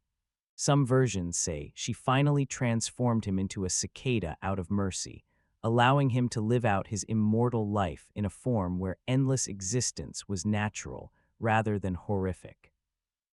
Even demigods who did not receive explicit immortality often lived far longer than normal humans due to their divine blood slowing aging and making them more resilient to diseases and injuries that would kill mortals. This extended lifespan meant forming relationships with normal humans was an exercise in accepting eventual loss. Every friendship would end with the friend aging and dying. Every romantic relationship would culminate in watching a partner grow old, weaken, and die, while the demigod remained relatively young. Having children meant knowing you would outlive them, watching them grow old while you remained in your prime, possibly even outliving grandchildren and great-grandchildren until your family tree extended across generations you had personally witnessed. The psychological weight of accumulated loss over such extended lifetimes created deep melancholy and depression that characterized many demigods' later years, a profound weariness from having loved and lost too many times to risk opening their hearts again.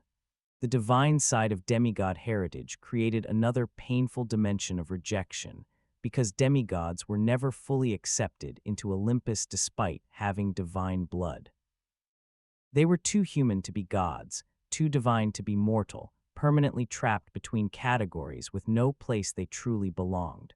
The gods viewed demigods as lesser beings, useful tools for accomplishing tasks in the mortal world, but not worthy of joining the divine family on Olympus.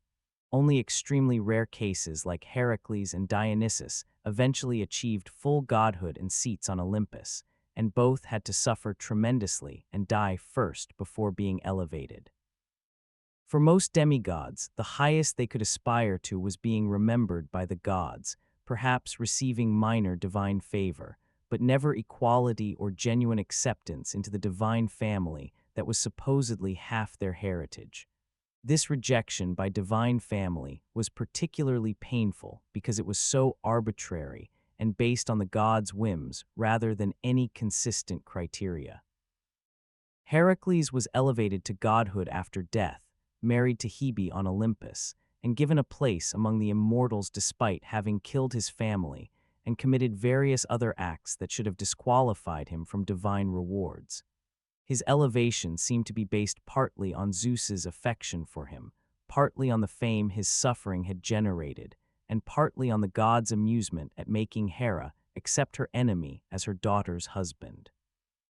Meanwhile, other demigods who lived more moral lives, accomplished great deeds, and caused less destruction never received any consideration for godhood.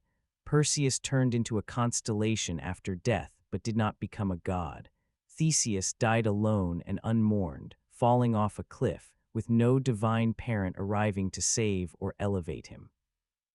The inconsistency revealed that divine acceptance was political and personal rather than earned, that no amount of achievement guaranteed acceptance, and that demigods were fundamentally at the mercy of God's unpredictable preferences. The few demigods who were elevated to godhood found that achieving immortality did not end their suffering, but transformed it into new forms. Dionysus became a god, but was still remembered for the madness Hera inflicted on him, still defined by his status as the god born from trauma, still marked as different from the Olympians who had always been divine. His worship involved madness and frenzy that echoed his own suffering, his followers experiencing temporary breaks from reality that mimicked what Hera had cursed him with. Heracles achieved godhood, but the process required dying in horrible agony first, burning alive on a funeral pyre as poison consumed him from inside, experiencing death before rebirth as a god. His life's suffering did not end when he reached Olympus, but was eternalized, becoming the defining characteristic of his godhood. He was the god of strength and endurance, qualities he developed through suffering, meaning his divine identity was built entirely on trauma rather than transcending it. Demigods who sought immortality through other means discovered that living forever without addressing the trauma and grief they carried was psychological torture. Calypso kept Odysseus on her island for 7 years, offering him immortality if he would stay with her forever as her lover. She could grant him eternal life, eternal youth, eternal pleasure on a beautiful island with a goddess who loved him. But Odysseus refused despite the incredible offer because he recognized that immortality without the people and places he loved was just extended exile. He chose to return to his aging wife, his uncertain future, his mortal life that would end in death, because existence without meaning and connection was not life regardless of how long it lasted. His choice reveals a wisdom that many actual immortals lacked, that living forever was only desirable if the life being lived was worth extending indefinitely. The demigods who became constellations or other astronomical features experienced a form of immortality that was essentially death with better publicity.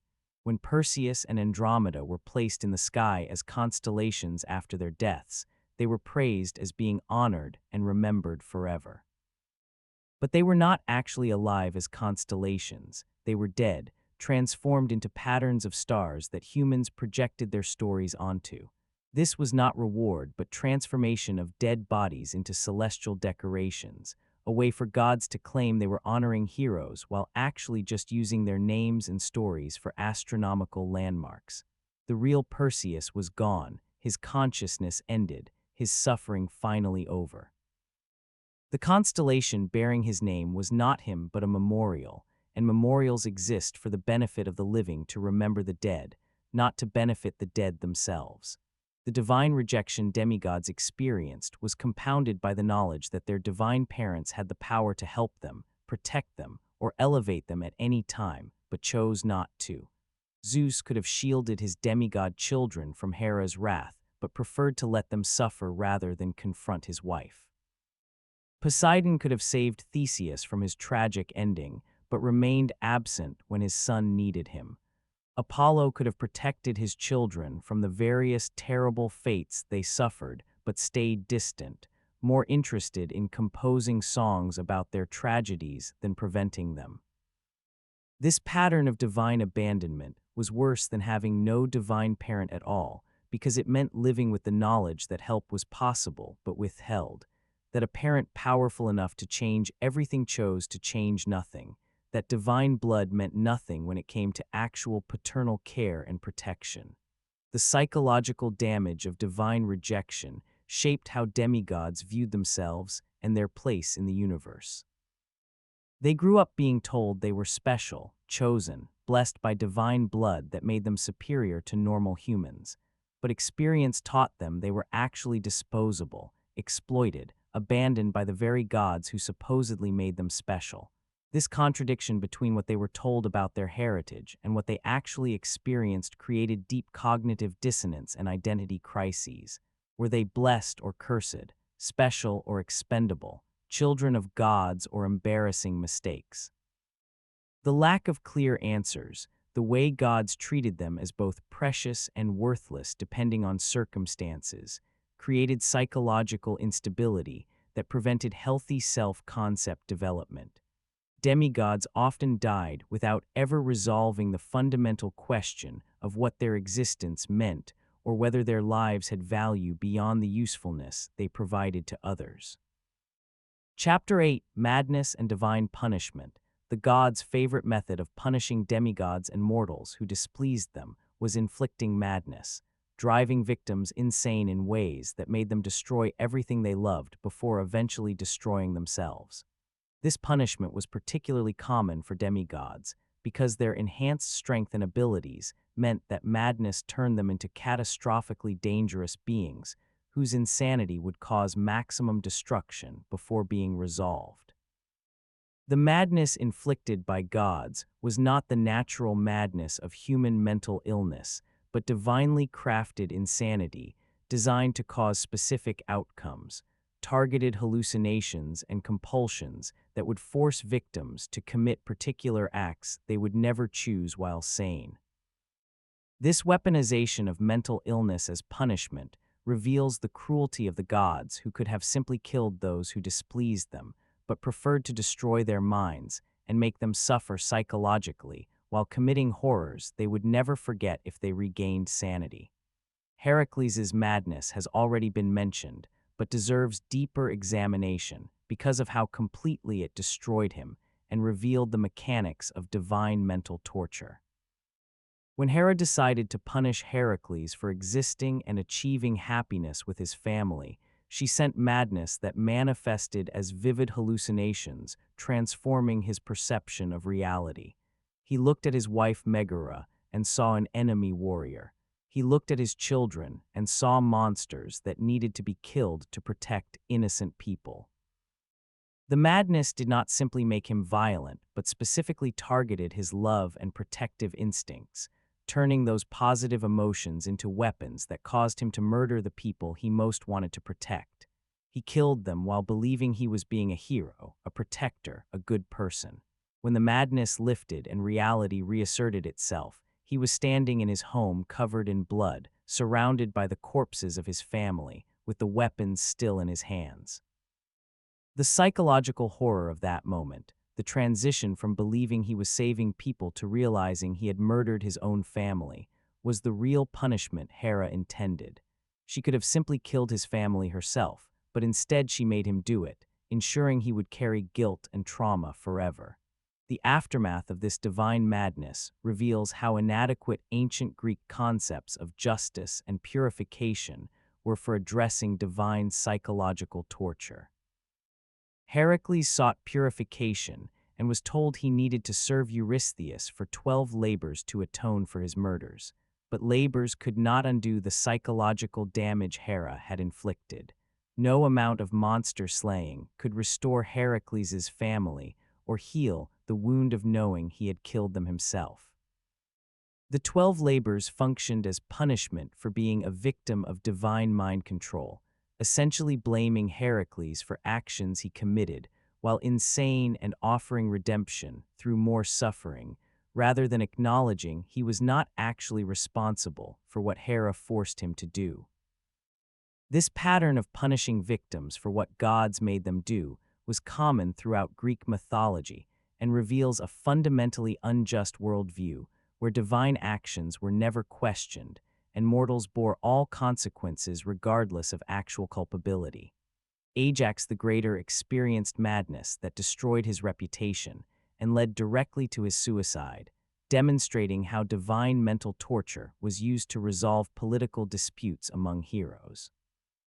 After Achilles died at Troy, his divine armor was offered as a prize to the greatest remaining Greek warrior. Ajax and Odysseus both claimed they deserved the armor, and the Greek leaders chose Odysseus through what was essentially a political contest rather than objective measure of achievement. Ajax was enraged by this decision, viewing it as a profound insult to his worth and service.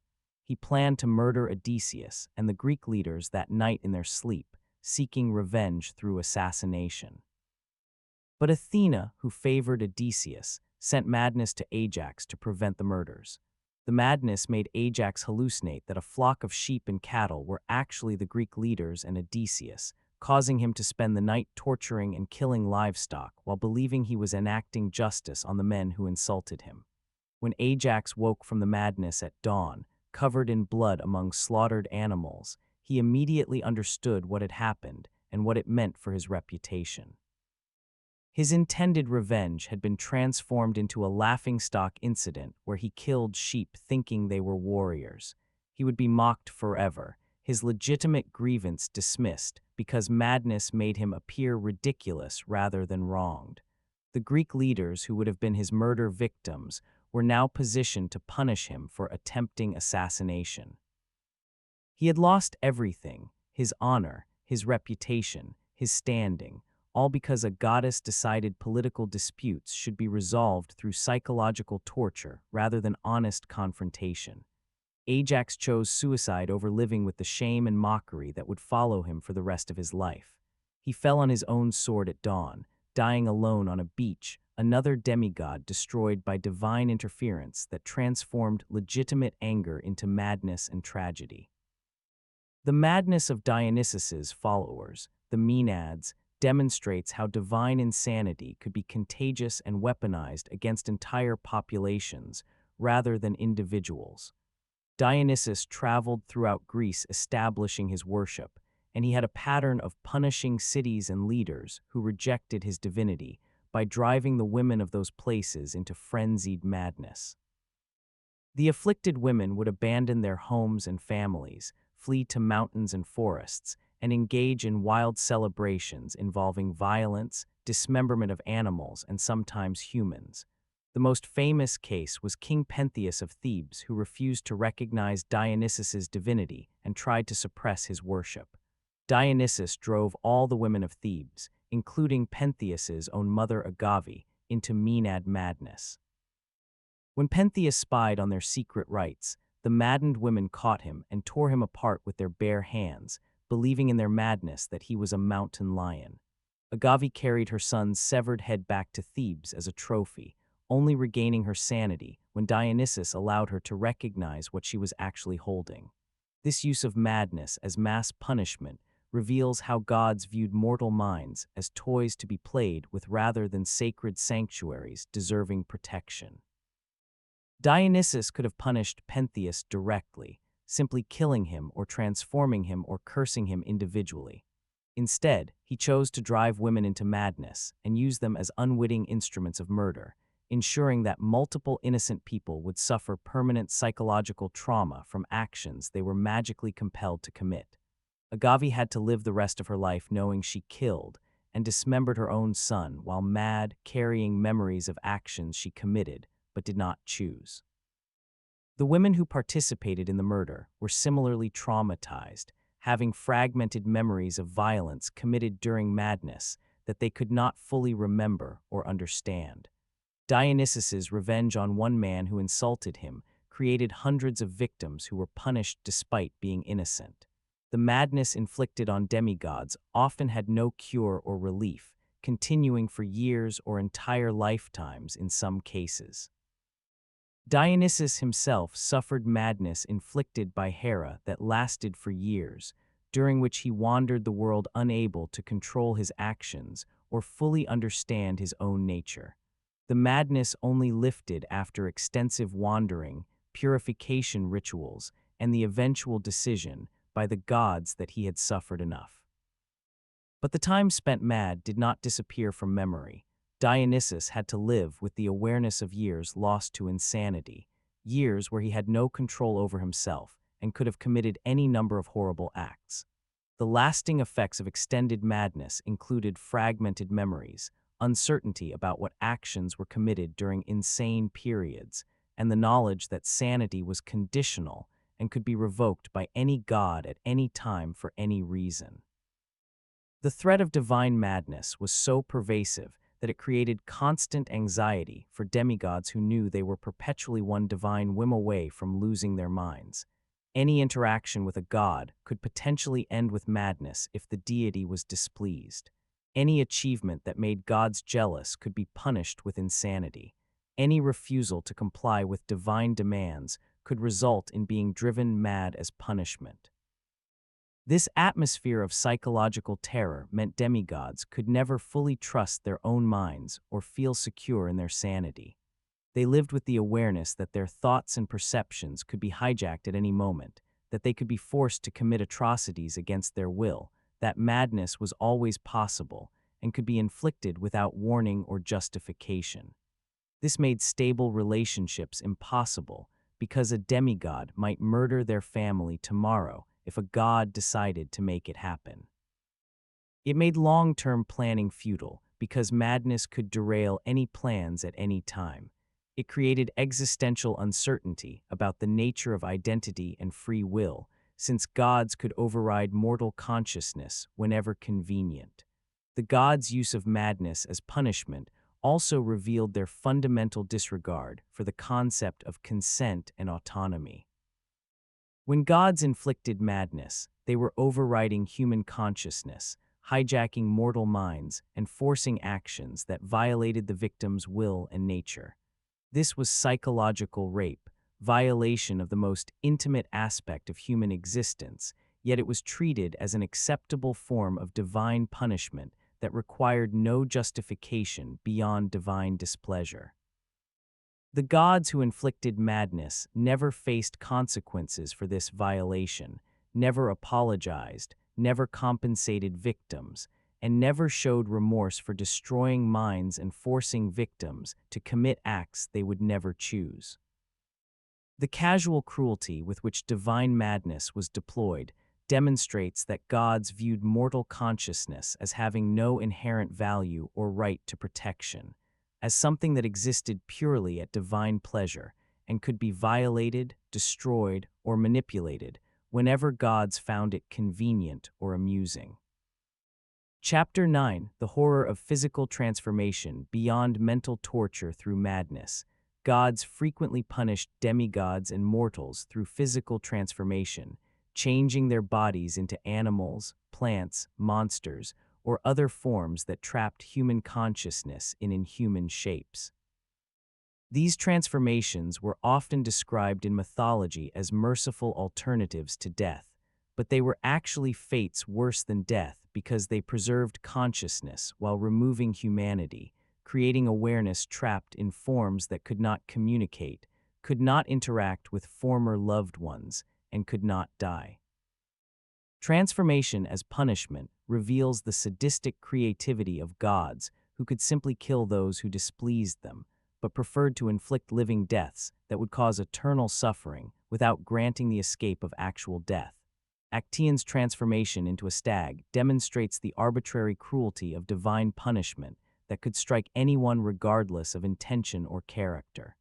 Actaeon was a skilled hunter and grandson of Apollo, trained by the centaur Chiron in all aspects of hunting craft.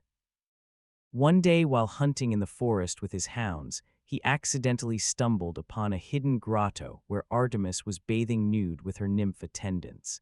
He had no intention of spying on her. The encounter was completely accidental, a consequence of wandering through dense forest without knowledge of what lay ahead. But Artemis did not care about intentions. She was furious that a mortal man had seen her naked body, and rather than simply making him leave or erasing his memory, she transformed him into a stag, ensuring his punishment would be maximally horrific and ironic. As a stag, Actaeon retained his human mind and memories, but had the body of prey animal. He tried to flee, but his own hunting hounds, trained to track and kill deer, caught his scent and pursued him. He tried to call out to them, to identify himself as their master, but could only make the sounds of a frightened deer. His hounds, the animals he had raised and trained, tore him apart while he was fully conscious and aware, unable to stop them or communicate his identity, dying in terror and agony as his beloved pets became his killers. The psychological horror of Actaeon's death extends far beyond the physical pain of being torn apart by dogs. He had to experience the betrayal of animals he loved turning on him, had to feel his identity and humanity erased while his consciousness remained, had to die knowing his punishment was for an accident rather than any intentional crime. His final moments were spent trying unsuccessfully to make his dogs recognize him, to communicate through animal form that he was their master and friend, failing repeatedly as they attacked again and again, seeing nothing but prey where their master had been. The transformation took everything from him except awareness, ensuring he experienced every moment of his unjust death fully conscious of the terrible unfairness. And Artemis watched this happen, satisfied that her modesty was avenged, indifferent to the suffering she had caused for her own convenience and pride. Callisto experienced transformation as punishment for being raped by Zeus, revealing how gods punished victims rather than perpetrators when sexual violence occurred. Callisto was a nymph and follower of Artemis, sworn to virginity as part of her service to the virgin goddess. Zeus saw her and desired her, so he transformed himself to look like Artemis and approached Callisto, who trusted the form of her goddess and allowed close contact. Zeus then raped her, a violation made worse by the deception that exploited her religious devotion. When Callisto became pregnant from the rape, her condition was discovered by Artemis during a group bathing. Artemis responded to learning her follower had violated her vow of virginity by transforming Callisto into a bear, punishing the victim of rape rather than the rapist, who was also Artemis's father. As a bear, Callisto retained human consciousness but was trapped in animal form, unable to communicate with her son Arcas when he was born, forced to watch from a distance as he grew up without her, living as a wild animal while remembering her human life. Years later, when Arcas encountered his mother in bear form while hunting, he naturally did not recognize her and prepared to kill what appeared to be a dangerous wild animal. Callisto tried to approach her son, driven by maternal love despite the danger, unable to explain she was his mother through bear sounds and gestures. Zeus intervened at the last moment before Arcas killed his mother, transforming both of them into constellations, Ursa Major and Ursa Minor, which was presented as a happy ending, but was actually just trading one prison for another. As constellations, they were frozen in the sky forever, no longer capable of interaction or growth, their consciousness either erased or trapped eternally in fixed positions. This mercy from Zeus came only after Callisto had suffered for years as a bear, punished for being raped, separated from her son, living in fear and isolation. Zeus's intervention was too little too late, an attempt to fix problems he had created through rape that never acknowledged his responsibility or offered genuine recompense. Lycaon's transformation into a wolf was presented in mythology as just punishment for serving human flesh to Zeus, but the details reveal layers of divine cruelty and injustice. Lycaon was king of Arcadia and had heard that Zeus was visiting mortal kingdoms in disguise. When a stranger arrived claiming to be Zeus, Lycaon decided to test whether this was truly a god or just a lying mortal. He served the stranger a meal containing human flesh, reasoning that a true god would recognize it immediately, while a mortal might eat it unknowingly. This was cruel and murderous, certainly, but it was also a test born from legitimate uncertainty in a world where gods routinely walked among mortals in disguise, and mortals had no reliable way to verify divine identity. Zeus was indeed the stranger, recognized the human flesh immediately, and punished Lycaon by transforming him into a wolf, forcing him to live as the beast his behavior resembled. But this punishment was eternal, transforming Lycaon's consciousness into animal form forever rather than simply killing him for his crime. He became the first werewolf, trapped between human and wolf nature, able to remember being human but unable to return to that form, doomed to live as a monster because he sought certainty about divine identity through admittedly horrific means. The transformation of Arachne into a spider reveals how gods punished mortals for simply being too skilled and failing to show sufficient deference to divine superiority. Arachne was a talented weaver whose tapestries were so beautiful that people suggested her skill rivaled Athena's, goddess of weaving and crafts. Arachne pridefully agreed, claiming her skill came from her own talent and practice rather than divine gift, which insulted Athena, who believed all craft ultimately derived from her patronage. Athena challenged Arachne to a weaving contest to prove divine superiority. Both created stunning tapestries, but Arachne's depicted scenes of gods behaving badly, showing Zeus's various rapes and transformations, the cruelties of divine justice, the hypocrisies of Olympus. Her tapestry was technically flawless and thematically brave, telling truths about gods that everyone knew but nobody dared publicly depict. Athena could find no technical fault with Arachne's work, which enraged her further because it meant a mortal had matched or exceeded her skill. She destroyed Arachne's tapestry in fury and beat Arachne with her shuttle, assaulting her physically for the crime of being too talented and too honest about divine behavior. Arachne attempted suicide by hanging herself rather than live with the shame and trauma of divine assault, but Athena would not allow even that escape. She transformed Arachne mid-death into a spider, condemning her to live forever in a form that compulsively weaves, unable to die but also unable to create the beautiful tapestries she once made as a human. As a spider, Arachne retained memories of her human skill and the unfairness of her punishment, but could only create simple spider webs rather than artistic tapestries, a constant reminder of what was lost. The transformation was presented as mercy since Athena allowed her to continue weaving in her new form, but it was actually eternal torture, trapping her in a body that mocked her former talent.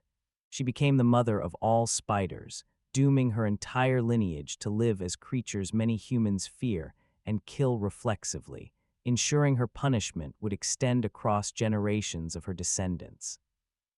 Medusa's transformation reveals perhaps the most unjust case where divine punishment destroyed an innocent victim multiple times over, first through the violation that led to the punishment, then through the punishment itself, then through her eventual death that was celebrated as heroic monster slaying.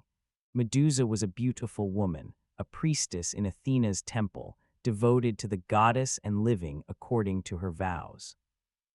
Poseidon saw her and desired her, so he raped her inside Athena's temple, violating both the woman and the sacred space.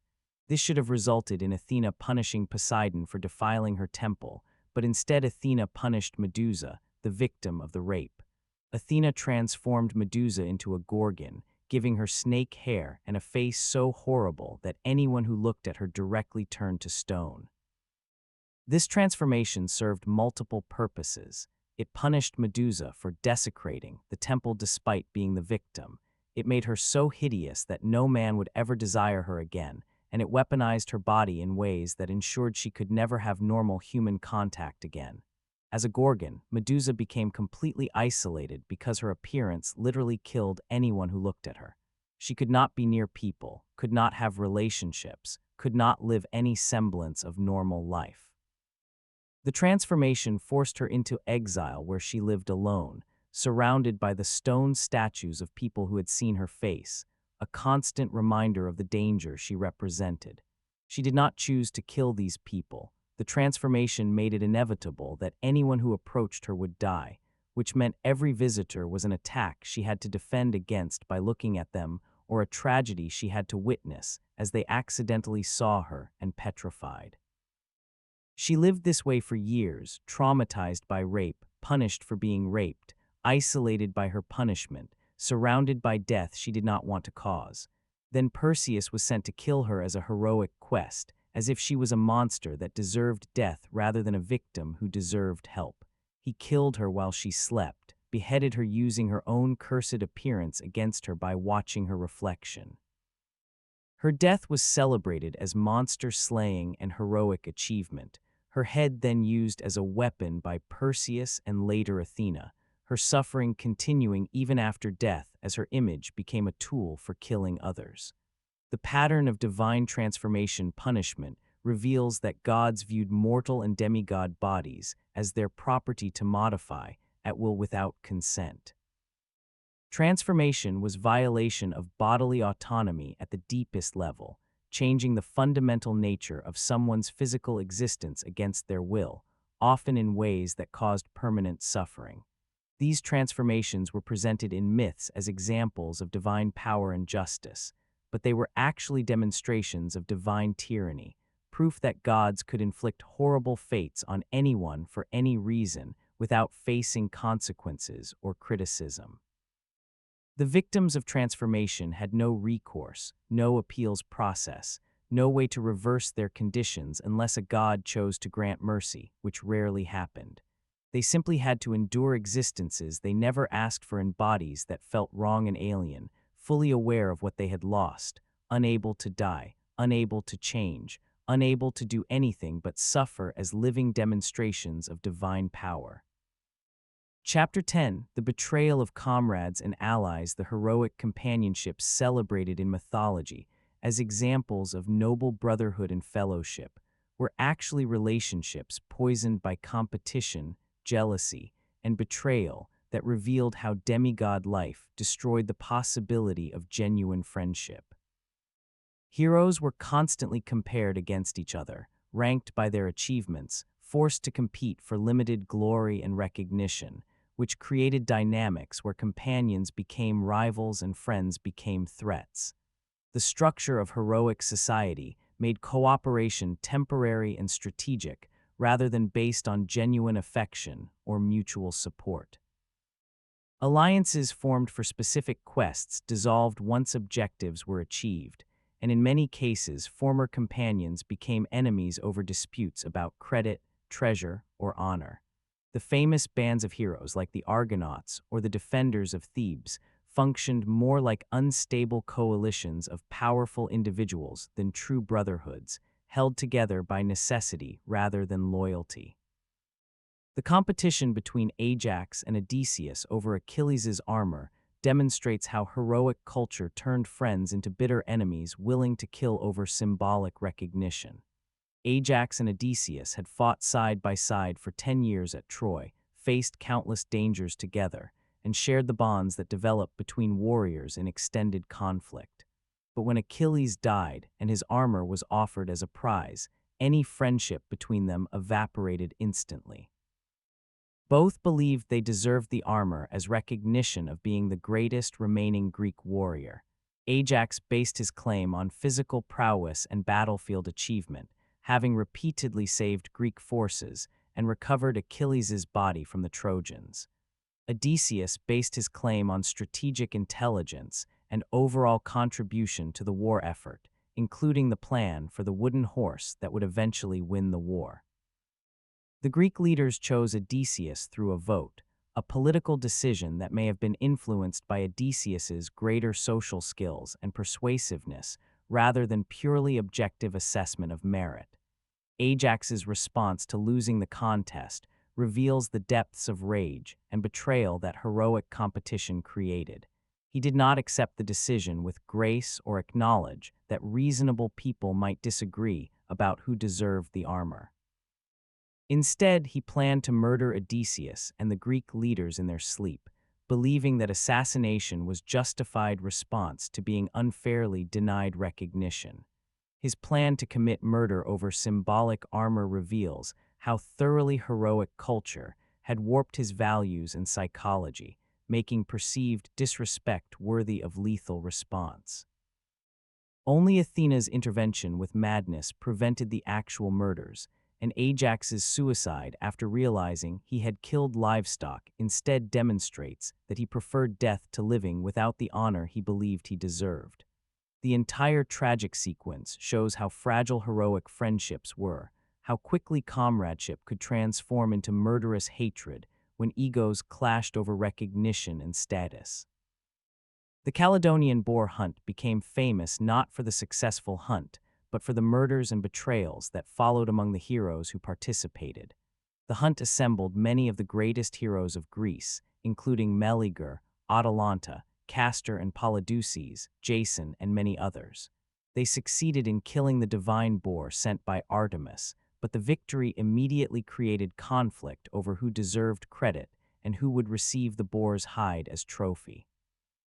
Meleager led the hunt and delivered the killing blow, but Atalanta drew first blood with her arrow, and the other heroes contributed in various ways. Meleager awarded the hide to Atalanta, possibly because he was in love with her, which angered his uncles Plexippus and Toxius, who believed that as senior family members and experienced hunters, they deserved the trophy more than a woman. They tried to take the hide from Atalanta by force, claiming that Meleager's judgment was compromised by lust, and that woman should not receive heroes' honors regardless of achievement. Meleager's response was to immediately kill his uncles in defense of his decision and Atalanta's honor, showing how quickly heroic disputes escalated to lethal violence. He murdered his mother's brothers without hesitation over an argument about hunting trophy, valuing his own judgment and pride more than family relationships or his mother's feelings. When his mother Althea learned that her son had killed her brothers, she was forced to choose between loyalty to her child and vengeance for her siblings. She chose vengeance, using the supernatural method available to her to kill her own son. When Meleager was born, the fates had told Althea that he would live only as long as a specific log remained unburned. She had kept that log safe for years, preserving her son's life, but now she threw it into the fire and watched it burn, killing Meleager from a distance as his life force was consumed by flames. A quest that should have been a triumph of heroic cooperation ended with family members murdering each other, all because heroes could not share glory or accept decisions they disagreed with. The story of the Argonauts shows how prolonged cooperation on extended quests created bonds that dissolved immediately once objectives were achieved, revealing the shallow nature of heroic fellowship. Jason assembled the crew of the Argo from across Greece, gathering legendary heroes to help him retrieve the Golden Fleece. During the voyage, they faced numerous dangers together, saved each other's lives repeatedly, and developed what seemed like genuine camaraderie through shared hardship. But once they obtained the fleece and returned to Greece, the fellowship dissolved completely. There were no reunions, no continued friendship, no lasting bonds. Each hero returned to their own lands and pursuits, and Jason's subsequent troubles were faced alone despite having once commanded a ship full of the greatest heroes of his generation. When Jason's life fell apart, when Medea murdered their children and destroyed his reputation, none of his former companions came to help or support him. The bonds forged during the quest proved meaningless once the quest ended, suggesting the relationships were always transactional and strategic rather than genuinely affectionate. The Seven Against Thebes demonstrates how heroic warfare created situations where former friends and even family members were forced to fight to the death over political disputes that had nothing to do with their personal relationships. When Polynices was exiled from Thebes by his brother Eteocles after both agreed to share the throne by alternating years, he raised an army of 7 champions to attack his home city and claim his birthright by force. The 7 champions included Polynices himself, Tydeus, Amphiaraus, Capanius, Hippomedon, Parthenopaeus, and Adrastus, all legendary warriors with their own heroic reputations. The war pitted these heroes against the defenders of Thebes, including Polynices' own brother Eteocles, creating a situation where blood relatives fought to death over political power. The conflict destroyed both sides, killing 6 of the 7 attacking champions and most of Thebes' defenders, with Polynices and Eteocles killing each other in single combat, fulfilling a curse on their family that ensured both would die by the other's hand.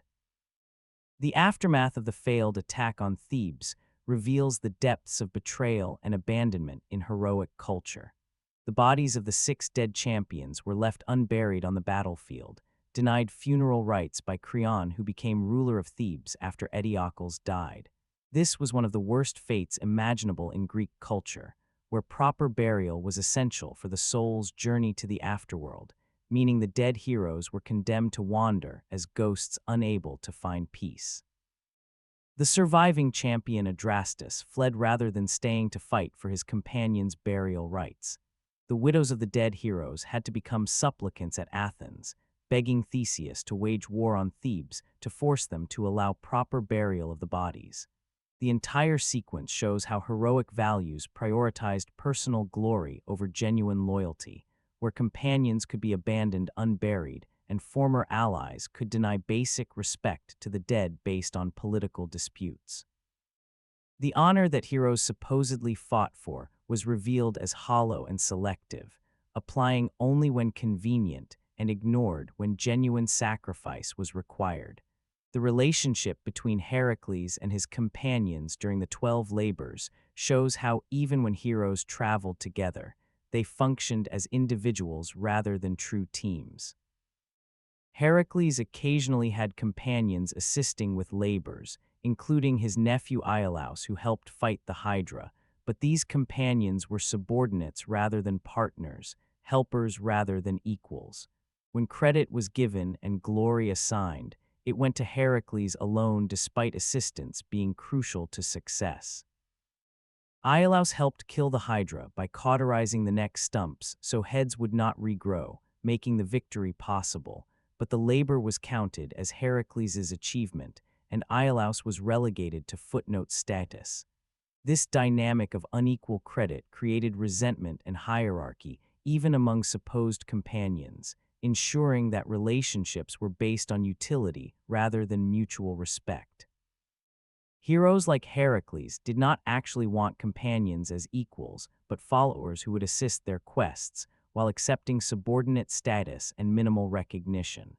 The betrayal patterns extended even to the gods who supposedly supported specific heroes, as divine favor proved as fickle and unreliable as mortal friendship. Athena supported Perseus during his quest for Medusa's head, providing crucial divine assistance, without which he would have died immediately. But her support was strategic rather than based on genuine affection. She helped Perseus because killing Medusa served her purposes, not because she cared about Perseus as an individual. Once Medusa was dead, Athena took the head and mounted it on her shield, claiming the trophy for herself and using it as a weapon, effectively appropriating Perseus's achievement for her own glory.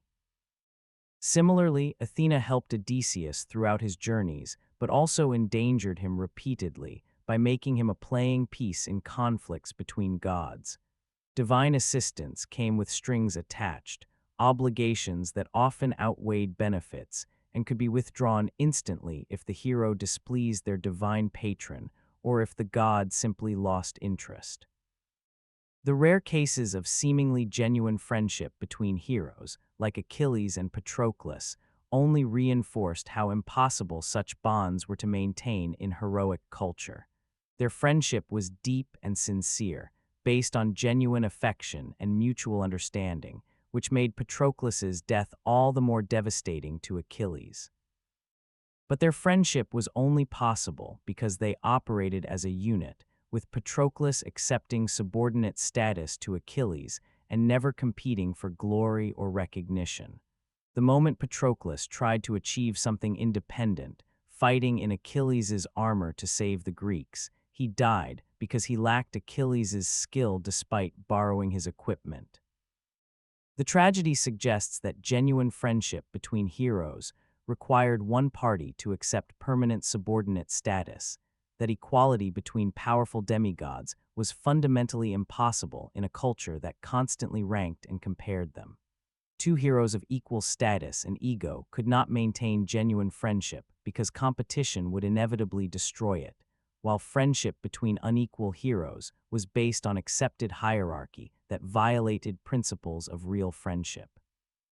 Chapter 11. The nightmare of heroic warfare. While mythology presents warfare as an arena for glory and heroic achievement, the reality of ancient combat that demigods experienced was utterly horrific, filled with brutal close-quarters violence, terrible injuries, mass death, and psychological trauma that would today be recognized as severe PTSD.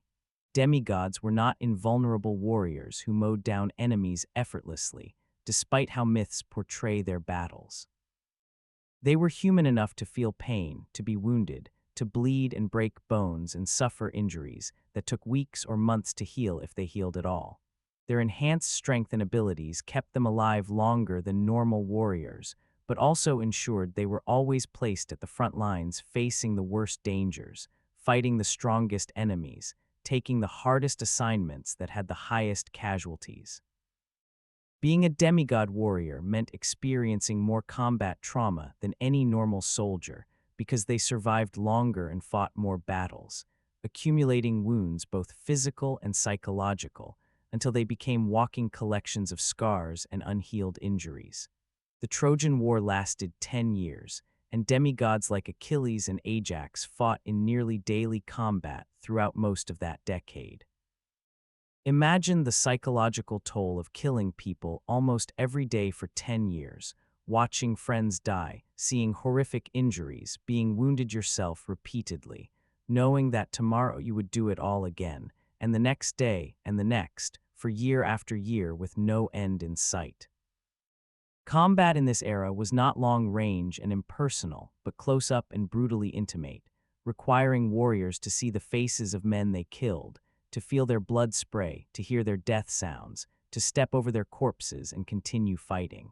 Achilles killed hundreds, if not thousands, of Trojan warriors during the war, each death requiring close combat with swords, spears, and physical strength, each kill adding to an ever-growing memory collection of violence and death. The psychological accumulation of that much killing would break anyone, which explains why Achilles' behavior became increasingly dark and rage-filled as the war progressed.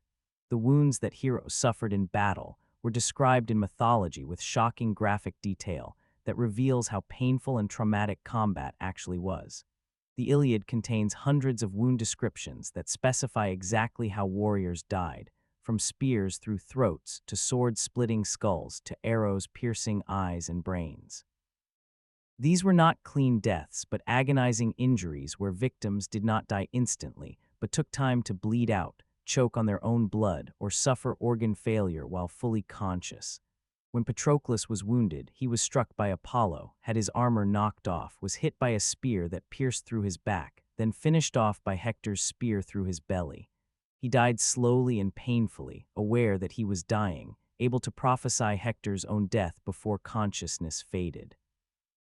These realistic death descriptions suggest actual combat experience informing the poetry, where survivors had seen enough real deaths to describe them accurately rather than romanticizing them as glorious sacrifices.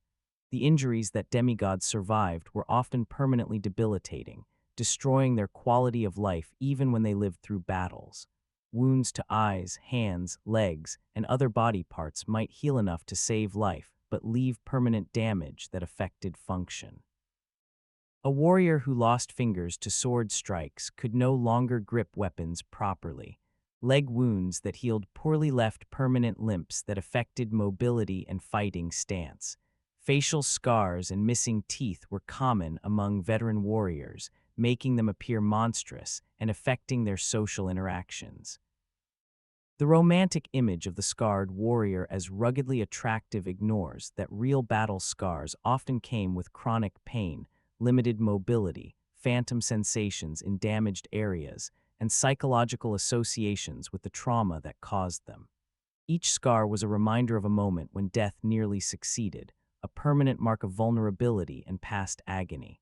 The armor and weapons that heroes used were heavy, exhausting to fight in, and provided far less protection than mythology suggests.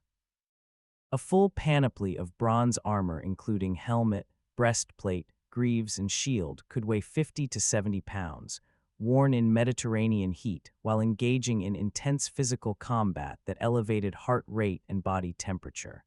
Warriors overheated, became exhausted within minutes of intense fighting, and had to pace themselves or collapse from heat stroke and dehydration. The shields that protected them also tired their arms, especially the large Trojan War-era shields that covered most of the body. After hours of battle, shield arms became too exhausted to hold position properly, leaving warriors vulnerable to strikes they could have blocked earlier in the fight. Demigods with enhanced strength handled armor and weapons better than normal humans, but still experienced fatigue and the physical toll of extended combat, especially when fighting for hours or days with minimal rest. The Battle of Thermopylae, though involving Spartans rather than mythological demigods, illustrates the reality of how defenders in narrow spaces against overwhelming numbers experienced combat. Warriors fought in tight formation where they could see, smell, and hear everything happening around them with terrible intimacy. Blood and other body fluids made footing treacherous. Bodies of the fallen, both enemies and friends, piled up and had to be fought over or trampled. The noise was overwhelming, a constant roar of metal on metal, screams of dying men, officers shouting orders that were barely audible over the chaos. The smell was equally overwhelming, combining sweat, blood, urine, and feces released by the dying, and the metallic tang of bronze and iron. These sensory experiences created overwhelming psychological stress that would break anyone not trained from childhood to endure it, and even trained warriors often broke under prolonged exposure. Demigods in warfare faced not just human enemies, but were also targeted by gods supporting the opposing side, creating situations where they fought against literally impossible odds. During the Trojan War, warriors had to contend with gods actively participating in battle, invisibly deflecting arrows, strengthening enemies, weakening allies, and directly attacking warriors when it suited their purposes. Diomedes, a Greek hero, was powerful enough to wound Aphrodite and Ares when they interfered in battle, but even this incredible achievement came with risks of divine retaliation that made success dangerous. When Apollo intervened to kill Patroclus, stripping his armor and disorienting him, there was nothing Patroclus could do to defend himself because fighting against a god was impossible for even the greatest demigod. This meant warriors fought knowing that success or failure might have nothing to do with skill or courage, but depend entirely on which gods favored which side, making their heroics potentially meaningless if divine intervention decided outcomes. The sacking of cities that followed successful sieges involved atrocities that would traumatize both victims and perpetrators. When Troy finally fell after 10 years of siege, the Greek heroes did not simply accept surrender, but spent the night in an orgy of violence, murder, and rape that destroyed the city completely. They killed the men, enslaved the women and children, burned the buildings, and desecrated temples, acting with a savagery born from 10 years of frustration and loss. Heroes like Odysseus and Ajax participated in these atrocities, with Ajax the lesser raping Cassandra in Athena's temple while she clung to the goddess's statue for protection. These were not the actions of noble heroes, but of traumatized warriors enacting revenge on a defeated population, engaging in behaviors that would haunt them later. The glory of conquering Troy included personal participation in war crimes, creating psychological burdens that survivors carried home with them. The psychological aftermath of extended warfare shows up in the post-war lives of heroes who struggled to reintegrate into peaceful society. Odysseus took 10 years to return home partly because of divine interference, but also because he was a changed man who made poor decisions, took unnecessary risks, and showed impaired judgment that reflected combat trauma affecting his thinking. His encounters with the Lotus Eaters, Cyclops, and other dangers showed patterns of behavior suggesting someone seeking continued combat and danger because that had become his normal state, someone unable to transition back to peaceful life because war had rewired his psychological responses. Ajax committed suicide rather than live with shame, but his inability to handle losing Achilles' armor also suggests someone whose psychological stability was already fragile from years of trauma, making one significant disappointment enough to trigger complete collapse. The celebration of warriors after successful campaigns hid the reality that many returned home as broken men who could not speak about what they had experienced.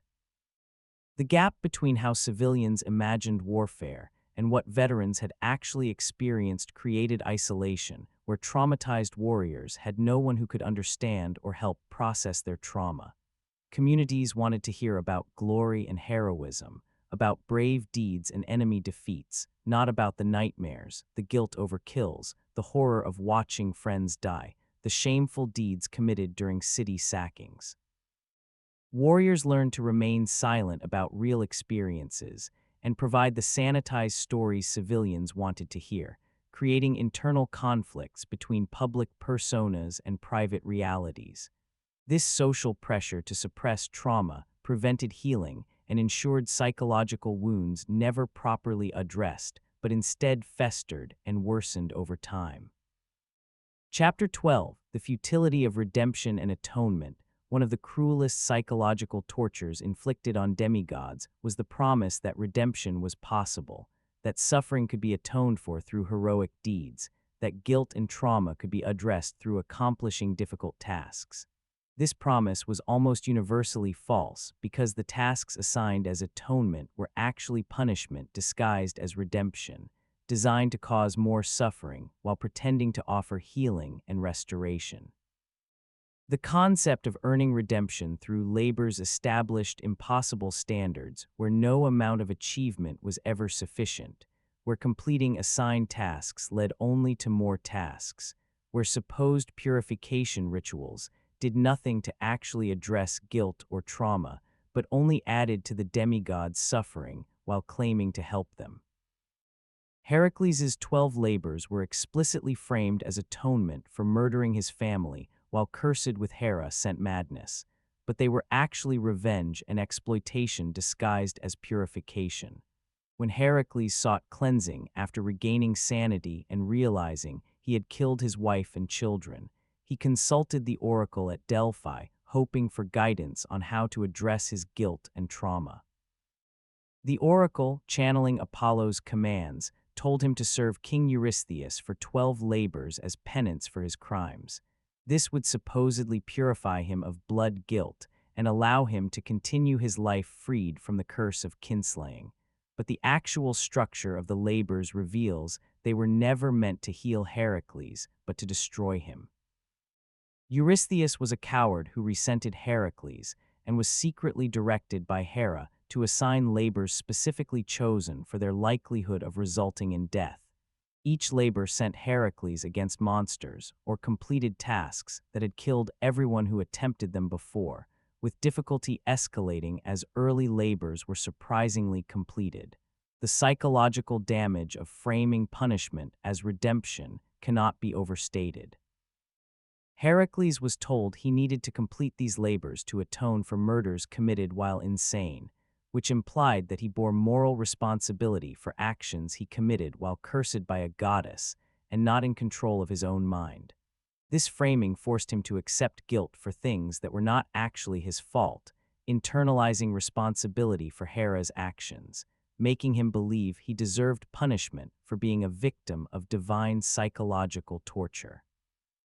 The labors did nothing to address his actual trauma or help him process his grief and guilt.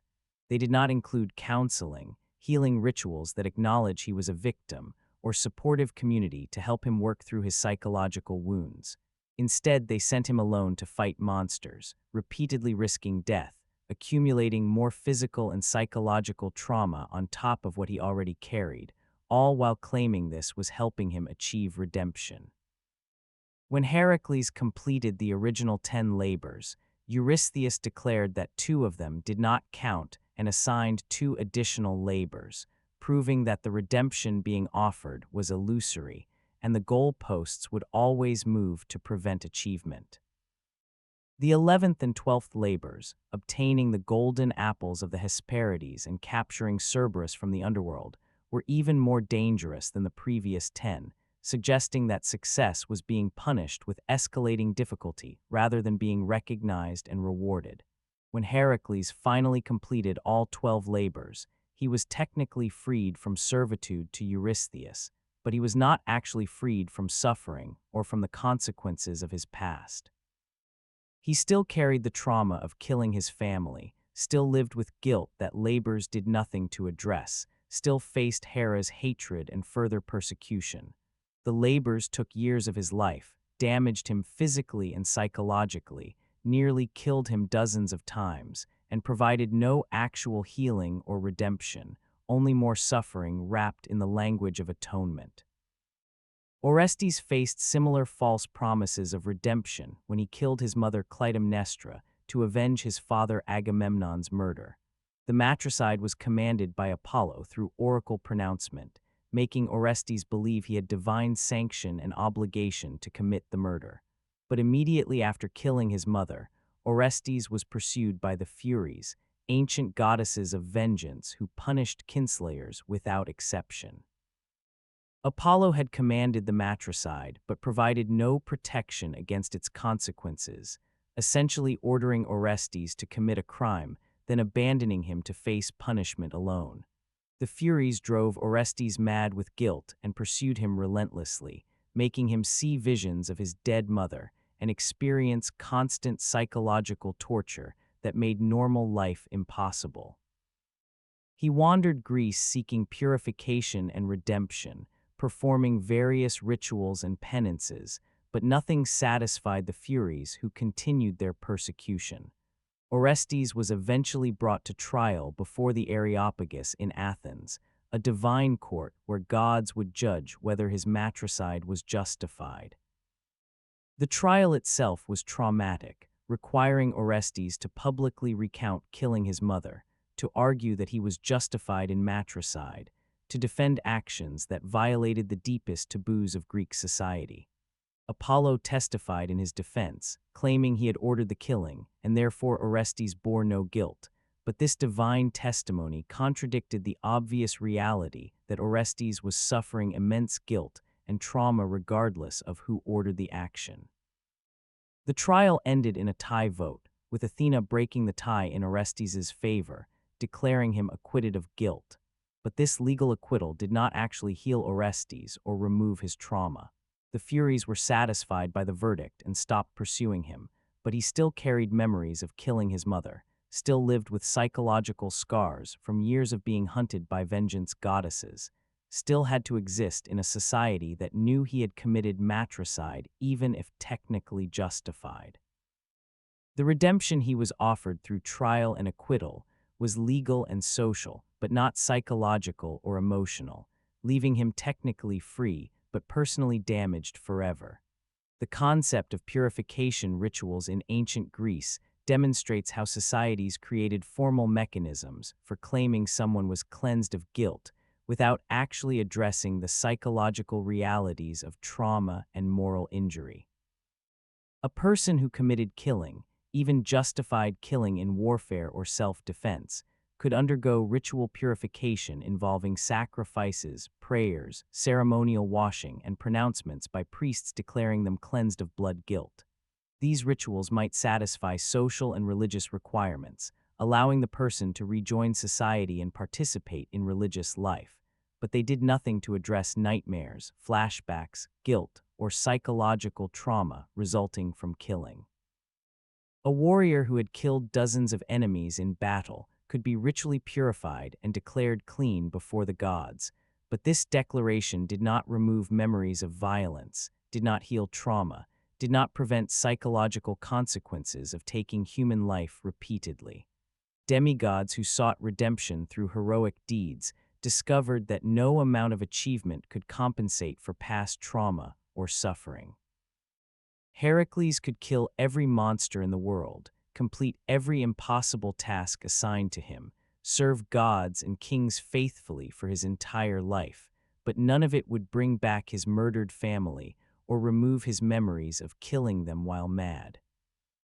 Perseus could save kingdoms and slay legendary monsters, but these achievements did not address the trauma of being cast into the sea in a chest as an infant, growing up knowing his grandfather tried to murder him, or living under prophecy of eventually killing that grandfather.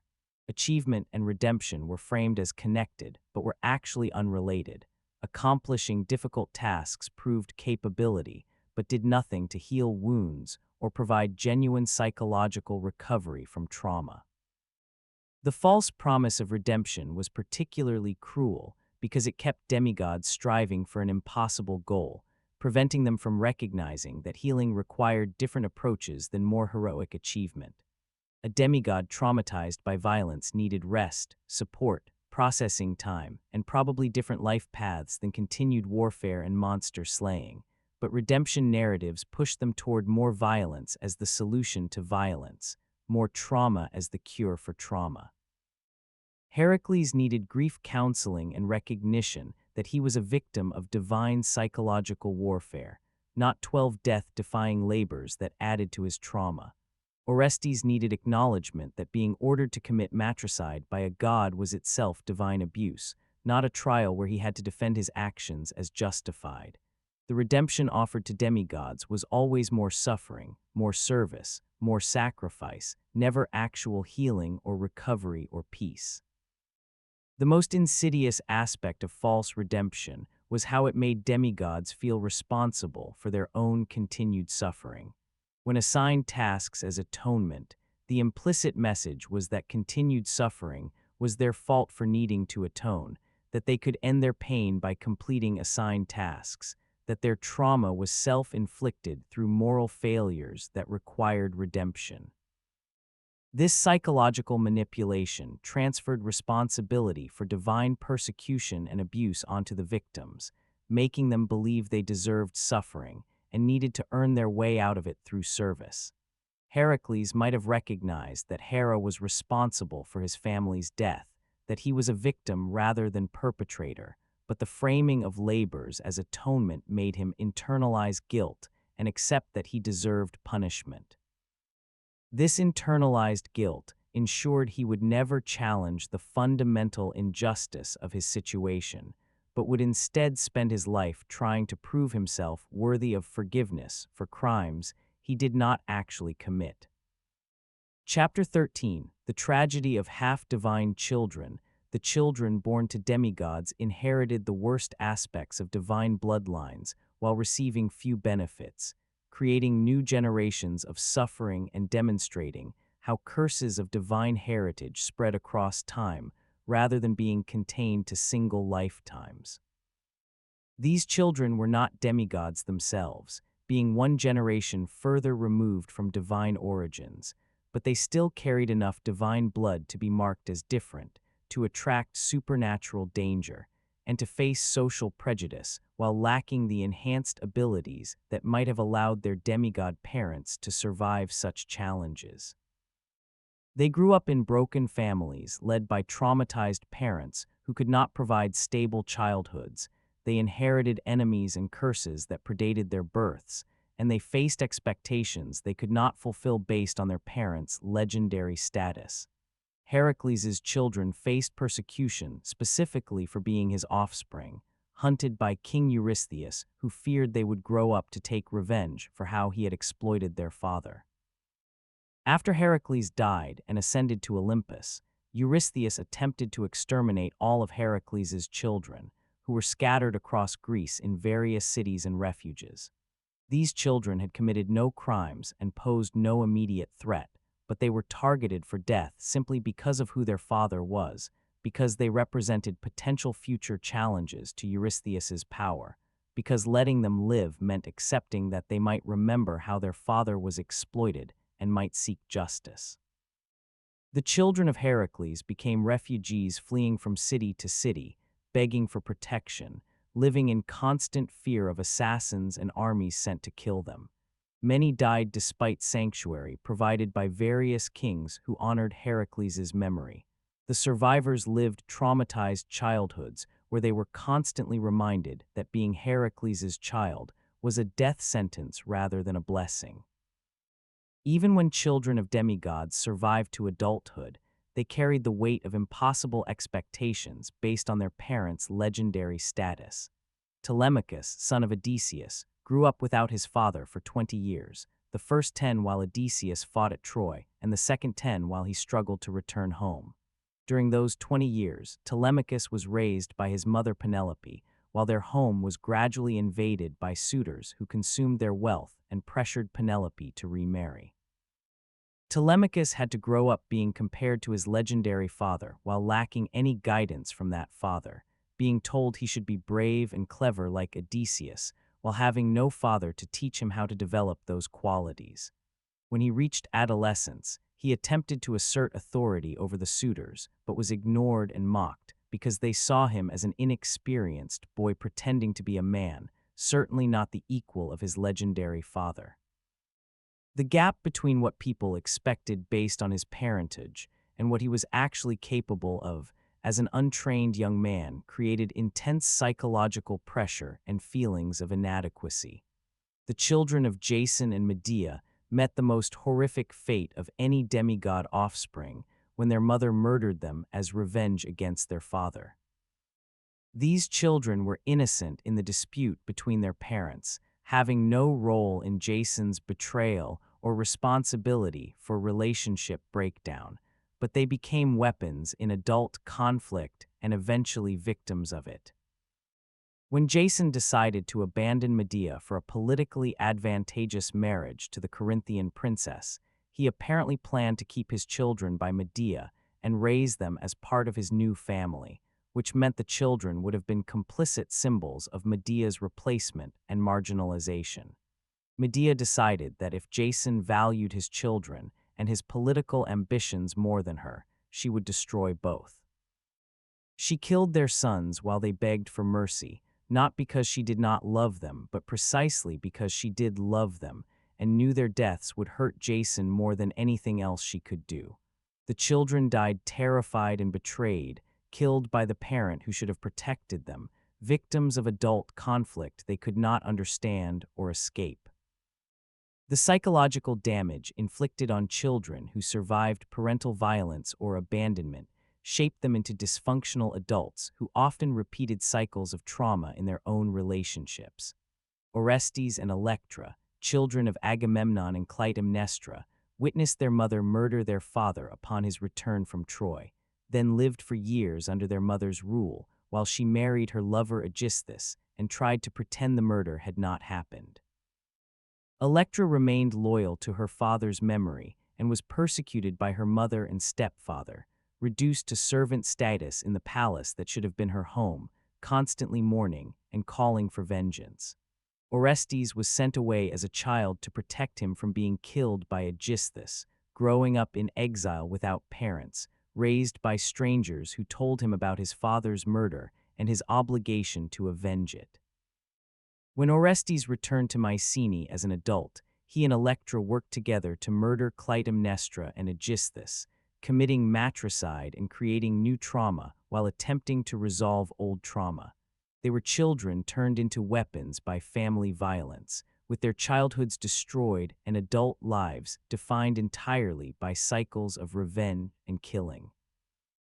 Theseus's son Hippolytus demonstrated how children of demigods could be destroyed by their parents' flawed judgment and violent responses, even when the children themselves were virtuous and innocent. Hippolytus was devoted to Artemis, chose chastity as a lifestyle, and lived as a respectful and honorable young man who caused no problems for anyone. His only fault was being beautiful enough that his stepmother Phaedra fell in love with him, which was completely beyond his control. When Phaedra approached him and confessed her love, Hippolytus rejected her firmly but respectfully, maintaining loyalty to his father and his own vows of chastity. Phaedra, humiliated by rejection, chose to accuse Hippolytus of attempting to rape her rather than accept responsibility for her inappropriate feelings. Theseus believed his wife's accusation without investigation, immediately assuming his son was guilty, and called upon Poseidon to kill Hippolytus as punishment.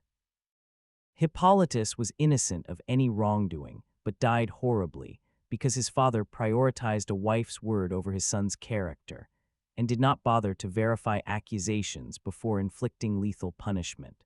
The children of demigods often inherited cursed bloodlines where divine anger or family curses continued across generations, punishing descendants for ancestors' crimes, or simply because gods found it amusing to make entire family lines suffer.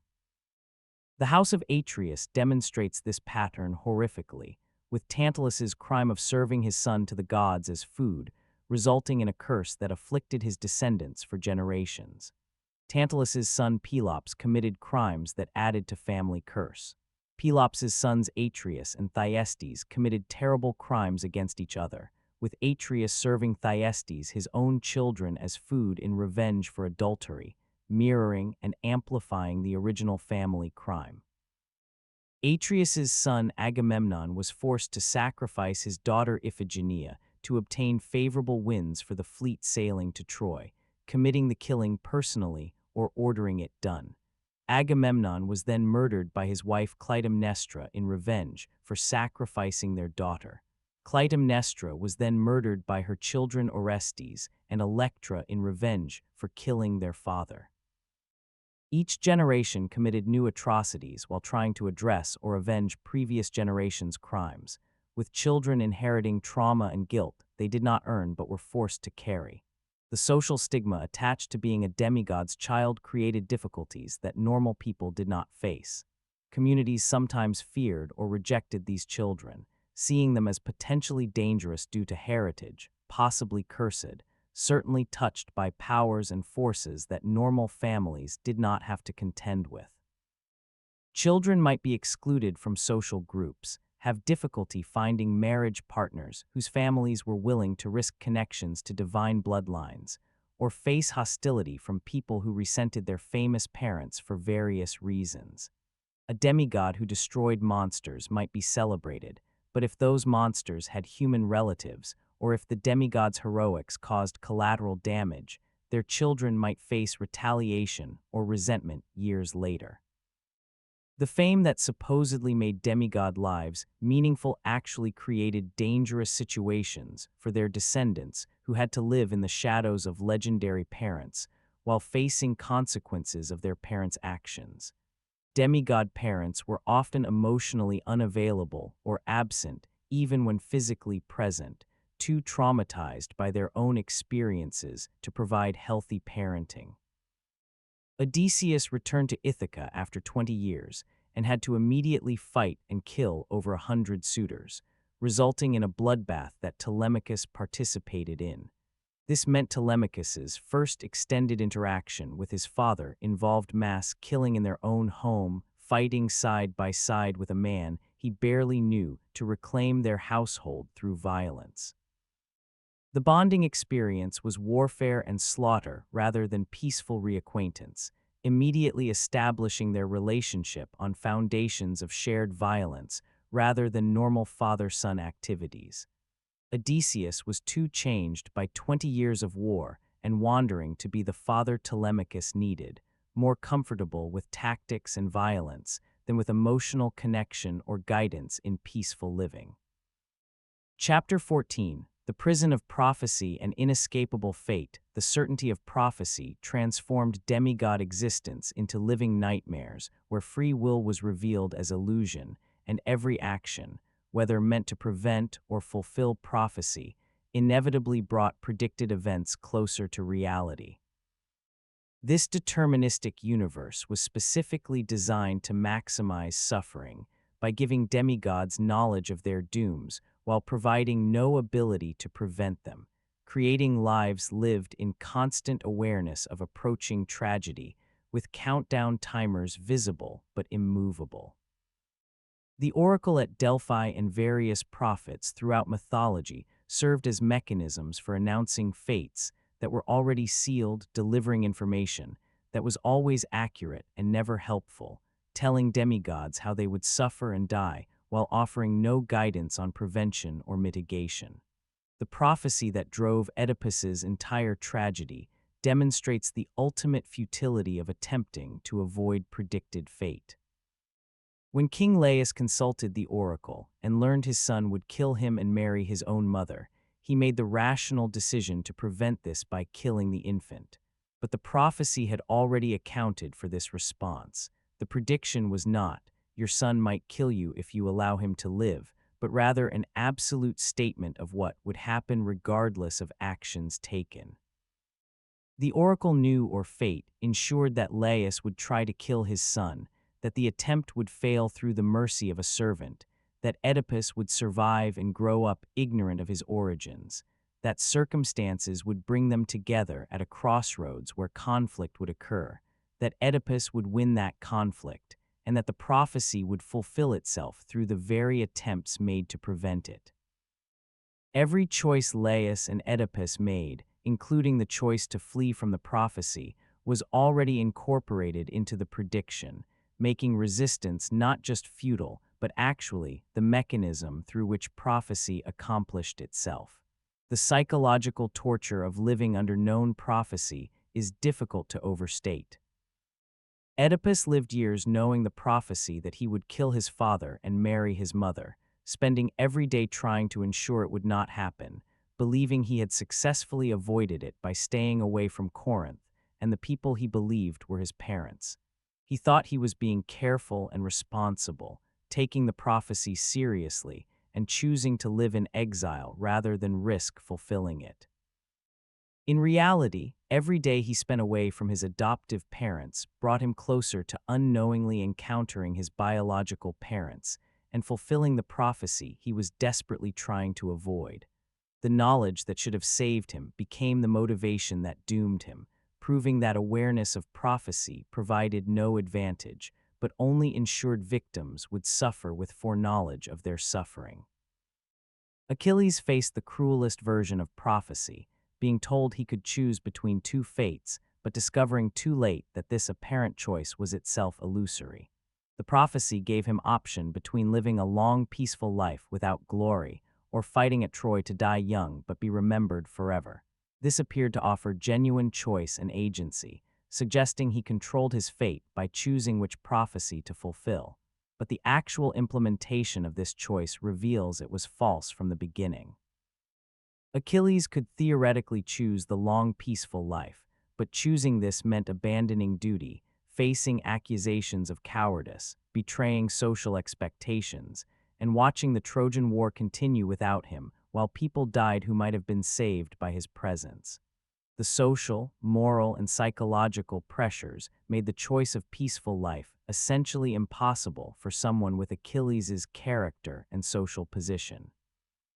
Additionally, prophecies stated Troy could not fall without Achilles, meaning his choice to avoid Troy was also a choice to perpetuate Greek suffering indefinitely. The apparent choice was actually a forced decision, where one option was made effectively impossible through social and moral pressures, while the other option led directly to early death. Once Achilles chose to go to Troy, knowing it meant his death, he lived every day aware that he was living on borrowed time, that any battle might be his last, that death was certain even if timing was uncertain. This created constant psychological stress and affected his relationships and decision-making. His rage at Agamemnon over Briseis being taken was amplified by awareness that his time was limited, and being dishonored even briefly meant wasting precious time in degrading servitude. His grief over Patroclus's death was intensified by knowledge that he had limited time left to mourn and would soon join his friend in death. His brutality toward Hector and desecration of Hector's corpse reflected someone who no longer cared about future consequences because he knew he had no future, transforming him from a proud warrior into a death-obsessed monster who found his only remaining purpose in revenge and violence. The prophecy surrounding the birth of Dionysus reveals how even gods could be trapped by fate and how attempting to prevent prophecies guaranteed their fulfillment.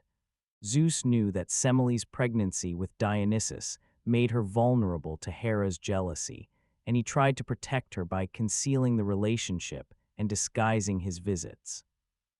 But prophecy had already determined that Semele would die as a result of the pregnancy, and Hera's trick of convincing Semele to demand Zeus appear in his true form was the mechanism through which this prophecy manifested.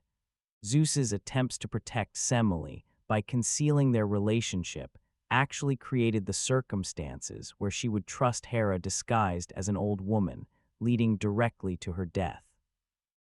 If Zeus had been open about the relationship from the beginning, Semele might have known to reject advice from unexpected sources, but his secrecy created vulnerability that Hera exploited. The prophecy fulfilled itself through the preventive actions taken against it.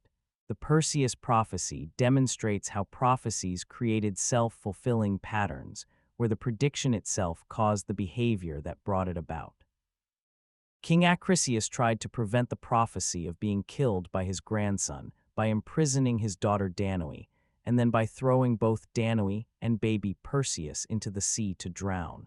These murder attempts were motivated purely by prophecy, meaning Acrisius created a grandson who had every reason to hate him and might actively seek his death in revenge.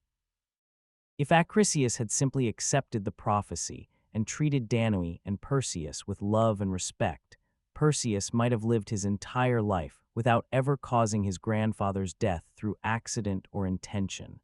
But by trying to prevent the prophecy through violence, Acrisius created the conditions that made the prophecy inevitable, establishing enmity and creating circumstances where Perseus had legitimate grievances that might motivate killing. The actual fulfillment through accidental discus throw was ironic, but the larger pattern shows how prophecy motivated behaviors that made it more likely to occur.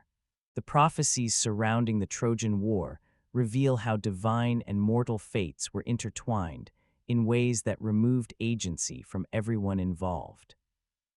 Prophecies stated that Troy would not fall without Achilles fighting there, that the war would last 10 years, that specific heroes would die in specific ways, that Odysseus would take 10 years to return home after the war. These prophecies meant that regardless of individual choices or battlefield outcomes, the war's duration and general outcome were predetermined. Soldiers fought bravely and made tactical decisions, but their efforts were meaningless if fate had determined they would die on specific days. Commanders developed strategies, but those strategies would succeed or fail based on whether fate had determined victory was scheduled for that battle. The entire 10-year conflict was essentially a scripted performance where participants believed they were making meaningful choices, but were actually acting out predetermined roles in a cosmic play written before they were born. The horror of predetermined fate becomes most apparent when considering that it means responsibility and justice are fundamentally impossible. If Oedipus was fated to kill his father and marry his mother, then he cannot be morally responsible for those actions, regardless of how much agency appeared to be involved in the specific moments of killing Laius or marrying Jocasta. If fate determined Clytemnestra would murder Agamemnon, then her moral responsibility is questionable, even though she chose to swing the axe. If prophecy guaranteed Heracles would murder his family while mad, then his guilt is illusory, and his subsequent labors are punishment for crimes he could not have avoided committing. The existence of accurate prophecy proves that free will is illusion and moral responsibility is impossible, yet Greek culture held people responsible for predetermined actions and punished them for crimes fate had guaranteed they would commit. The psychological impact of living in a prophetic deterministic universe was devastating for demigods who had enough intelligence and self-awareness to recognize the implications. They understood that their choices were not actually choices, but predetermined selections they were fated to make, that their apparent agency was performance, that struggling against fate was itself fated behavior that would bring about the very outcomes they struggled against. This knowledge could lead to complete paralysis, where any action seemed pointless, or to reckless behavior where consequences did not matter because fate would determine outcomes regardless of wisdom or caution. Demigods trapped in prophetic doom experienced existential crisis about the nature of identity and meaning in a universe where individual choices were illusory and events played out according to cosmic scripts that could not be edited or refused. Chapter 15, The Ultimate Meaninglessness of Heroic Sacrifice, the final and perhaps most devastating truth about demigod existence was that all their suffering, sacrifice, and heroic achievements were ultimately meaningless in the sense that they produced no lasting positive change and were forgotten or distorted within generations. The monuments crumbled, the stories became corrupted, the lessons went unlearned, and new generations of demigods repeated the same tragic patterns without anyone learning or improving from previous suffering. Heroes died believing their sacrifices would create better futures, that their suffering would purchase safety or wisdom for those who came after, but history proved these beliefs false. The cycle of divine abuse, impossible quests, prophecy fulfillment, and tragic endings continued unchanged through every generation, with each new demigod suffering the same patterns their predecessors had suffered, dying the same futile deaths that achieved nothing permanent. Heracles completed his 12 labors believing they would bring redemption and earn him peace, but his life after the labors continued to be filled with violence, tragedy, and suffering until he died in agony on a funeral pyre. His labors killed the monsters he faced, but new monsters always appeared to threaten new generations. The Nemean lion, the Hydra, the Uromanthian boar, and other creatures were gone, but their removal did not make the world safer because new threats constantly emerged. Geography changed slightly as Heracles rerouted rivers and modified landscapes during his labors, but these physical changes meant nothing to the people living generations later who faced their own monsters and disasters. Heracles' elevation to godhood after death was presented as ultimate reward, but it came only after a lifetime of suffering and required dying horribly before being granted immortality, which raises questions about whether the reward was worth the price or even genuinely rewarding given that it came too late to benefit him during the life he actually lived. The Trojan War consumed 10 years, killed thousands of heroes and soldiers, destroyed one of the great cities of the ancient world, and produced nothing of value to justify its cost.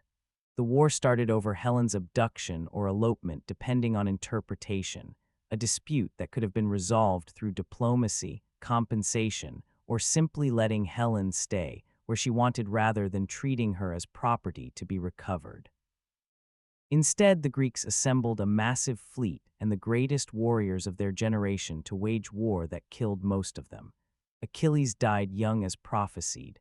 Ajax died by suicide. Patroclus died in battle.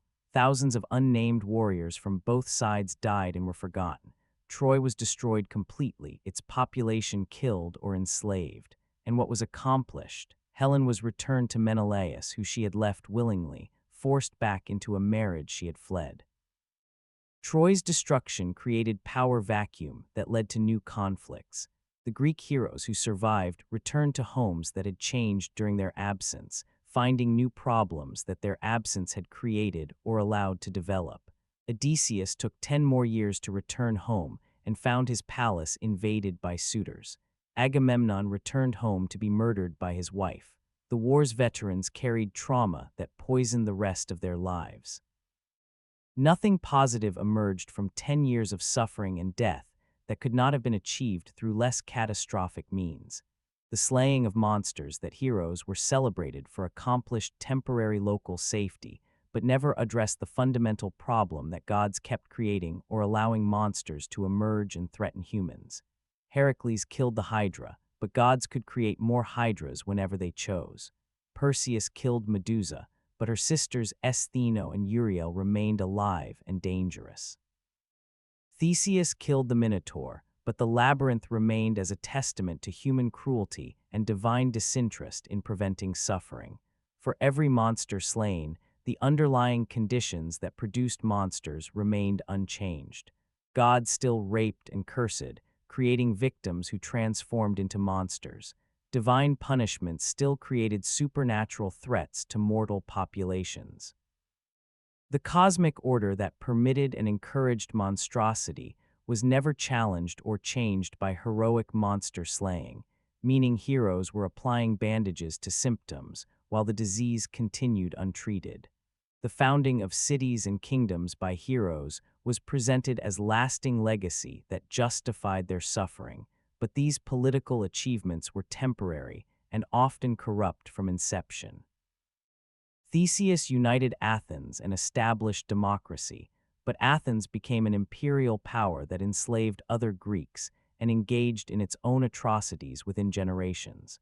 The kingdoms established by returning Trojan War heroes became sites of new tragedies as family curses and political disputes tore apart what had supposedly been secured through heroic sacrifice. Perseus founded Mycenae, which became center of Agamemnon's cursed family line. Heracles' descendants were hunted and persecuted despite their father's service to all of Greece. The political order established through heroic action was no more just or stable than what preceded it, and often the heroes' children inherited positions of power that made them targets for divine anger or political violence. The stories of heroes were distorted through retelling until the actual humans behind the legends disappeared entirely, replaced by simplified characters that served cultural purposes rather than honoring real experiences. Heracles became a symbol of strength overcoming obstacles, with his story sanitized to remove the horror of Hera's persecution and his own suffering, presenting him as a triumphant figure rather than a tragic victim of divine abuse. Achilles became the ultimate warrior hero, remembered for prowess in battle and pride rather than for his explicit statements that he regretted choosing glory over life. Odysseus became the clever hero who overcame challenges through wit, with his post-war journey romanticized as adventure rather than recognized as extended divine persecution that killed his entire crew. The real demigods who suffered under impossible conditions were transformed into propaganda characters that encouraged new generations to pursue similar paths, ensuring the cycle of exploitation continued. The worship and monuments dedicated to heroes after death revealed society's hypocrisy in honoring dead heroes while exploiting living ones. Communities that sent demigods on suicide quests, that used them as weapons against problems too dangerous for normal humans to face, that rejected them socially while depending on them militarily, built temples and held festivals for those same demigods after they were safely dead, and could no longer demand actual respect or fair treatment.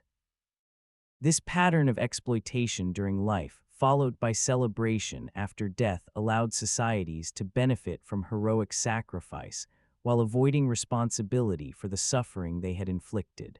The monuments were not genuine honors, but guilt offerings, attempts to retroactively justify exploitation by claiming it had produced something worth celebrating. The ultimate meaninglessness of heroic sacrifice becomes most apparent when considering that demigods who actively tried to improve the world through their actions failed to create lasting positive change. Prometheus gave fire to humans and was tortured for it, but the gift of fire did not actually improve human relationship with gods or prevent divine abuse. Heracles' labors made specific regions safer temporarily, but did not address underlying causes of monstrosity or divine capriciousness. The Argonauts obtained the Golden Fleece, an object of immense mythological significance, which turned out to be just a valuable object that created more problems through the conflicts it caused.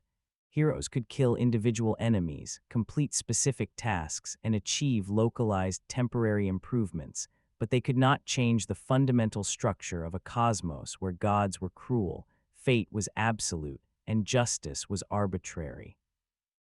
Their suffering purchased nothing of permanence, their deaths changed nothing significant, and their sacrifices were wasted on preserving a world that continued to generate tragedy and suffering for every subsequent generation. Chapter 16. Conclusion: the unbearable weight of divine heritage. As we reach the end of this journey through the nightmarish reality of demigod existence, the accumulated weight of suffering becomes almost too heavy to fully comprehend.